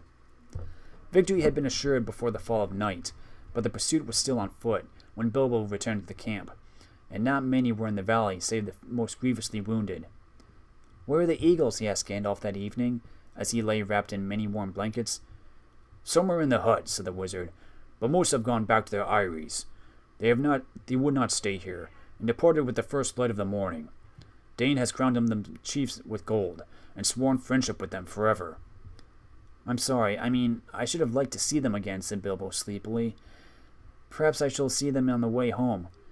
I suppose I shall be going home soon. As soon as you like, said the wizard. Actually, it was some days before Bilbo really set out. They buried Thorin deep beneath the mountain, and Bard laid the Argynstone upon his breast. There let it lie till the mountain falls, he said. May it bring good fortune to all his folk that dwell hereafter. Upon his tomb the Elven King then laid Orcrist, the elven sword that had been taken from Thorin in captivity. It is said in songs that it gleamed ever in the dark if foes approached, and the fortress of the dwarves could not be taken by surprise. There now Dane, son of Nain, took up his abode, and he became king under the mountain, and in time many other dwarves gathered in his throne in the ancient halls. Of the 12 companions of Thorin, 10 remained. Fili and Kili had fallen defending him with shield and body, for he was their mother's elder brother. The others remained with Dane, for Dane dealt his treasure well. There was, of course, no longer any question of dividing the hoard in such shares as had been planned, to Balin and Dwalin, and Dori and Nori and Ori, and Oin and Gloin, and Bifur and Bofer and Bombur, or to Bilbo. Yet a 14th share of the silver and gold, wrought and unwrought, was given up to Bard, for Dane said, We will honor the agreement of the dead, and he has now the Argynstone in his keeping. Even a 14th share was wealth exceedingly great, greater than that of many mortal kings. From that treasure Bard sent much gold to the masters of Lake Town, and he rewarded his followers and friends freely. To the Elven King he gave the emeralds of Girion, such jewels as he most loved, which Dane had restored to him. To Bilbo he said, This treasure is as much yours as it is mine, though old agreements cannot stand, since so many have a claim in its winnings and defense. Yet even though you are willing to lay aside all your claim, I shall wish that the words of Thorin, of which he represented, shall not prove true, that we shall give you little. I would reward you most richly of all. Very kind of you, said Bilbo, but really it is a relief to me. How on earth should I have got all that treasure home without war and murder all along the way? I don't know. And I don't know what I should have done with it when I got home. I am sure it is better in your hands. In the end, he would only take 2 small chests, one filled with silver and the other with gold, such as one strong pony could carry. That will be quite as much as I can manage, said he. At last the time came for him to say goodbye to his friends. Farewell, Balin, he said, and farewell, Dwalin, and farewell, Dori, Nori, Ori, Oin, Gloin, Bifur, Bofer, and Bombur. May your beards never grow thin. And turning toward the mountain, he added, Farewell, Thorin Oakenshield, and Fili and Kili. May your memory never fade. Then the dwarves bowed low before their gate, but words stuck in their throats. Goodbye and good luck, wherever you fare, said Balin at last. If ever you wish us again, when our halls are...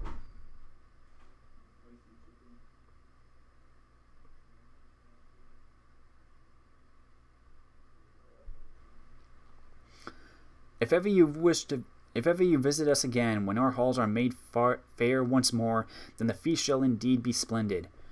If ever you are passing my way, said Bilbo, don't wait to knock. Tea is at 4, but any of you are welcome at any time. Then he turned away. The elf host was on the march, and if it was sadly lessened, yet many were glad, for now the northern world would be merrier for many a long day. The dragon was dead, and the goblins overthrown, and their hearts looked forward again after winter to a spring of joy. What? We're going to Culver's. Did you want anything from Culver's, or do you want to finagle here? I've got that Chinese out there, or maybe half a piece of pizza. I'll go with the Culver's Deluxe. Culver's a single? Yeah. Just a sandwich? Or meal? Meal. Could I get cheese curds instead of fries? Okay. What do you want to drink? Mellow Yellow, 7-Up, whichever one they have. Okay. Okay.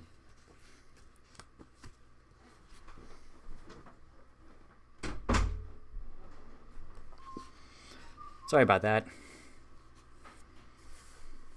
Taking orders for dinner.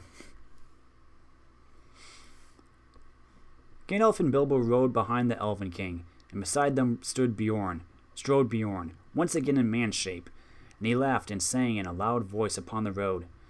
So they went on until they drew near to the borders of Mirkwood, to the north of the place where the forest river ran out. Then they halted, for the wizard and Bilbo would not enter the wood, even though the king bade them stay a while in his halls. They intended to go along the edge of the forest, and round its northern end in the waste that lay between it and the beginning of the Grey Mountains. It was a long and cheerless road, but now that the goblins were crushed, it seemed safer to them than the dreadful pathways under the trees. Moreover, Bjorn was going that way too. "Farewell, O Elven King," said Gandalf. "Merry be the greenwood, where the world is yet young, and merry be all your folk." "Farewell, O Gandalf," said the king. "May you ever appear when you are most needed and least expected. The oftener you appear in my halls, the better shall I be pleased." "I beg of you," said Bilbo, stammering and standing on one foot, "to accept this gift." And he brought out a necklace of silver and pearls that Dane had given him at their parting. In that way have I earned such a gift, O Hobbit?" said the king. "Well, I thought, don't you know," said Bilbo, rather confused, "that, some little return should be made for your hospitality. I mean, even a burglar has his feelings. I have drunk much of your wine and eaten much of your bread." "I will take your gift, O Bilbo the Magnificent," said the king gravely, "and I name you elf-friend and blessed. May your shadow never grow less, or stealing would be too easy. Farewell." Then the king turned toward the forest, and Bilbo started on his long road home. He had many hardships and adventures before he got back. The wild was still the wild, and there were many other things in it those days besides goblins, but he was well guided and well guarded. The wizard was with him, and Bjorn for much of the way, and he was never in great danger again. Anyway, by midwinter, Gandalf and Bilbo had come all the way back, along both edges of the forest, to the doors of Bjorn's house, and there for a while they both stayed. Yuletide was warm and merry there, and men came from far and wide to feast at Bjorn's bidding. The goblins of the Misty Mountains were now few and terrified, and hidden in the deepest holes they could find, and the wargs had vanished from the woods, so that men went abroad without fear. Bjorn indeed became a great chief afterwards in those regions, and ruled a wide land between the mountains and the woods, and it is said that for many generations the men of his line had the power of taking bear shape, and some were grim men and bad, but most were in heart like Bjorn, if less in size and strength. In their day, the last goblins were hunted from the Misty Mountains, and a new peace came over the edge of the wild. It was spring, and a fair one for mild weather and a bright sun, before Bilbo and Gandalf took their leave at last of Bjorn, and though he longed for home, Bilbo left with regret, for the flowers of the gardens of Bjorn were in springtime no less marvelous than in high summer. At last they came up the long road, and reached the very pass where the goblins had captured them before. But they came at that high point at morning, and looking backward they saw a white sun shining over the outstretched lands. There behind lay Mirkwood, blue in the distance, and darkly green at the nearest edge even in the spring. There far away was the lonely mountain on the edge of the eyesight. On its highest peak snow yet unmelted was gleaming pale. "So comes snow after fire, and even dragons have their ending," said Bilbo, and he turned his back on his adventure. The Tookish part was getting very tired, and the Baggins was daily getting stronger. "I wish now only to be in my own armchair," he said. Chapter 19. The Last Stage. It was on May the 1st that the two came back at last to the brink of the valley of Rivendell, where stood the last, or the first, homely house. Again it was evening. Their ponies were tired, especially the one that carried the baggage, and they all fell in need of rest. As they rode down the steep path, Bilbo heard the elves still singing in the trees, as if they had not stopped since he left. And as soon as the riders came down into the lower glades of the woods, they burst into a song as much the same kind as before. This is something like it. The dragon is withered, his bones are now crumbled, his armor is shriveled, his splendor is humbled. Though swords shall be rusted, and throne and crown perish, with strength that men trusted, and wealth that they cherish. Here grass is still growing, and leaves are yet swinging, the white water flowing, and elves are yet singing. Come, tra-la-lay-lee, come back to the valley. The stars are far brighter than gems without measure. The moon is far whiter than silver and treasure. The fire is more shining on hearth in the gloaming than gold won by mining, so why go a-roaming? Oh, tra-la-la-lay-lee, come back to the valley. Oh, where are you going so late in returning? The river is flowing, the stars are all burning. Oh, whither so late and so sad and so dreary? Here elf and elf maiden now welcome their weary. With tra-la-la-lay-lee, come back to the valley. Tra-la-la-lay-lee, fa-la-la-lay-lee. Then the elves of the valley came out and greeted them, and led them across the water to the house of Elrond. There a warm welcome was made them, and there were many eager ears that evening to hear the tale of their adventures. Gandalf it was who spoke, for Bilbo was fallen quiet and drowsy. Most of the tale he knew, for he had been in it, and had himself told much of it to the wizard on their homeward way or in the house of Bjorn. But every now and again he would open one eye and listen when a part of the story which he did not yet know came in. It was in this way that he learned that Gandalf had been where Gandalf had been too, for he overheard the words of the wizard to Elrond. It appeared that Gandalf had been to a great council of the White Wizards, masters of lore and good magic, and that they had at last driven the necromancer from his dark hold in the south of Mirkwood. Ere long now, Gandalf was saying, the forest will grow somewhat more wholesome. The north will be freed from the horror of many long years, I hope. Yet I wish he were banished from the world. It would be well indeed, said Elrond, but I fear that will not come about in this age of the world, nor from many after. When the tale of their journeying was told, there were other tales, and yet more tales, tales of long ago, and tales of new things, and tales of no time at all, till Bilbo's head fell forward on his chest, and he snored comfortably in a corner. He woke to find himself in a white bed, and the moon shining through an open window. Below it many elves were singing loud and clear on the banks of the river. Sing all ye joyful, now sing all together, the wind's in the treetop, the wind's in the heather, the stars are in blossom, the moon is in flower, and bright are the windows of night in her tower. Dance all ye joyful, now dance all together, soft is the grass, and let foot be like feather. The river is silver, the shadows are fleeting, merry is Maytime, and merry our meeting. Sing we now softly, and dreams let us weave him, wind him in slumber, and there let us leave him. The wandering sleepeth, now soft be his pillow, lullaby, lullaby, aller and willow. Sing no more pine till the wind... Sing no more pine till the wind on the morn, fall moon dark be... Sing no more pine till the wind of the morn, fall moon dark be the land. Hush, hush, oak, ash, and thorn, hush be all water till dawn is on hand. Well, merry people, said Bilbo, looking out, what time by the moon is this? Your lullaby would waken a drunken goblin, yet I thank you. And your snores would waken a stone dragon, yet we thank you, they answered with laughter. It is drawing toward dawn, and you have slept now since the night's beginning. Tomorrow, perhaps, you will be cured of weariness. A little sleep does a great cure in the house of Elrond, said he, but I will take all the cure I can get. A second good night, fair friends. And with that he went back to bed and slept till late morning. Weariness fell upon him soon in that house, and he had many a merry and jest and dance, early and late, with the elves of the valley. Yet even that place could not long delay him now, and he thought always of his own home. After a week, therefore, he said farewell to Elrond, and giving him such a small gift as he would accept, he rode away with Gandalf. Even as they left the valley, the sky darkened in the west before them, and wind and rain came up to meet them. Merry is Maytime, said Bilbo, as the rain beat into his face, but our back is to legends and we are coming home. I suppose this is the first taste of it. "There is a long road yet," said Gandalf. "But it is the last road," said Bilbo. They came to the river that marked the very edge of the borders of the wild, and to the ford beneath the steep bank, which you may remember.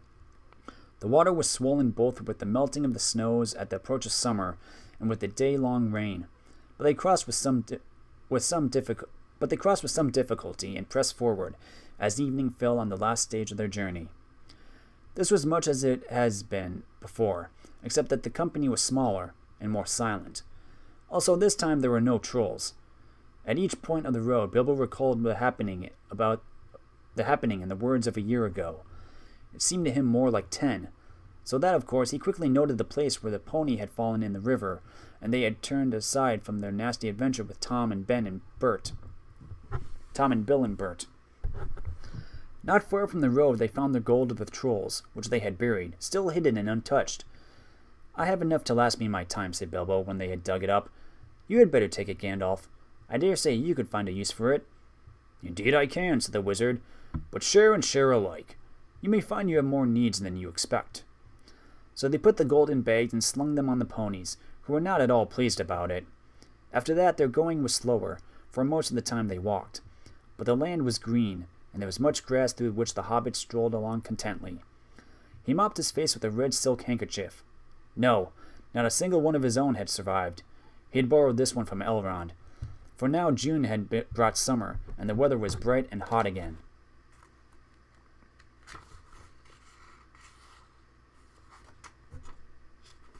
As all things come to an end, even this story, a day came at last when they were in sight of the country where Bilbo had been born and bred, where the shapes of the land and of the trees were as well known to him as his hands and toes.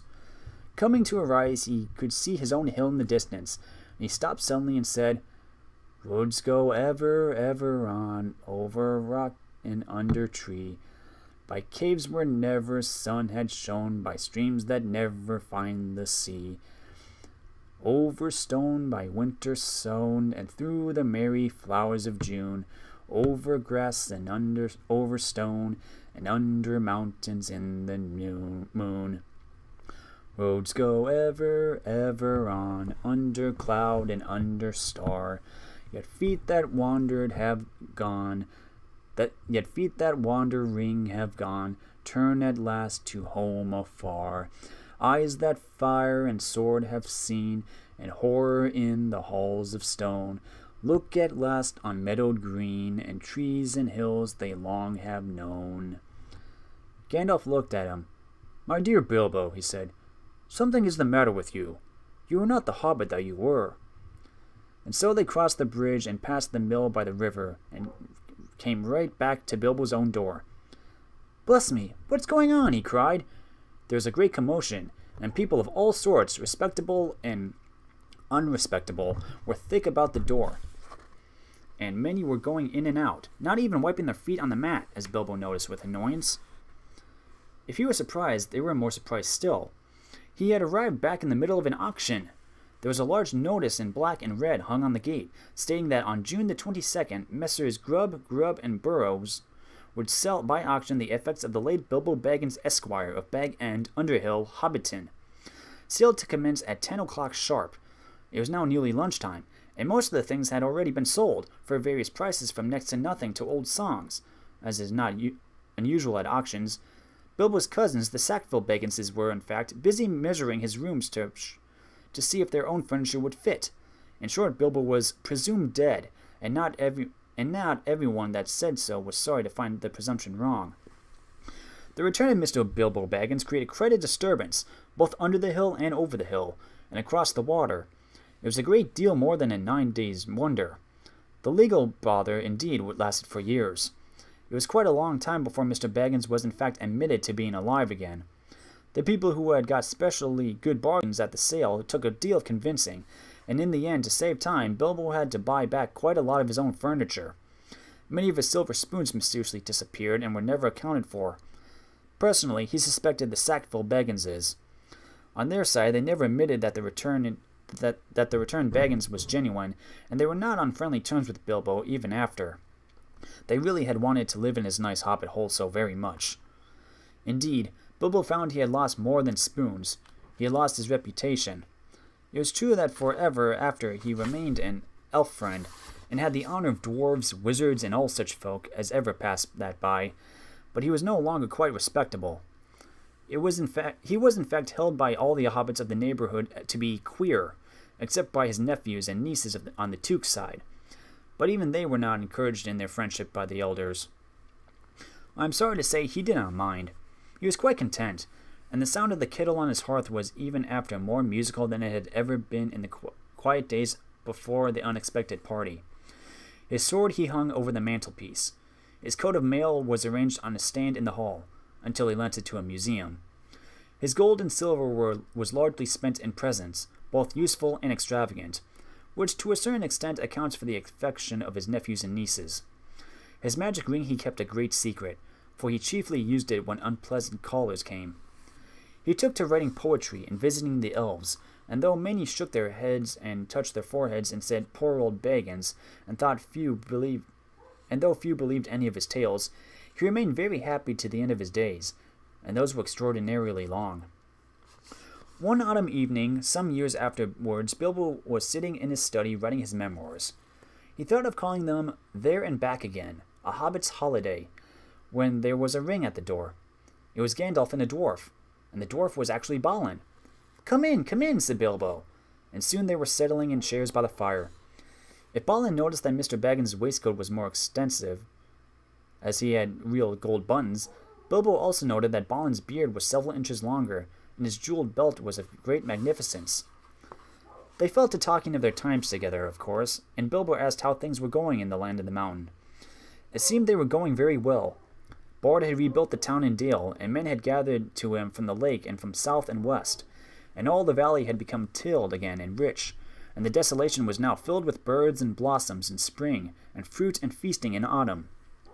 And Lake Town was refounded and was more prosperous than ever, and much wealth went on and down the running river, and there was friendship in those parts between elves and dwarves and men. The old master had come to a bad end. Bard had given him much gold for the help of the lake people, but being of the kind that easily catches such disease, he fell under the dragon sickness, and took some of the gold and fled with it, and died of starvation in the waste, deserted by his companions. The new master is of wiser kind, said Balin, and very popular, for, of course, he gets most of the credit for the present prosperity.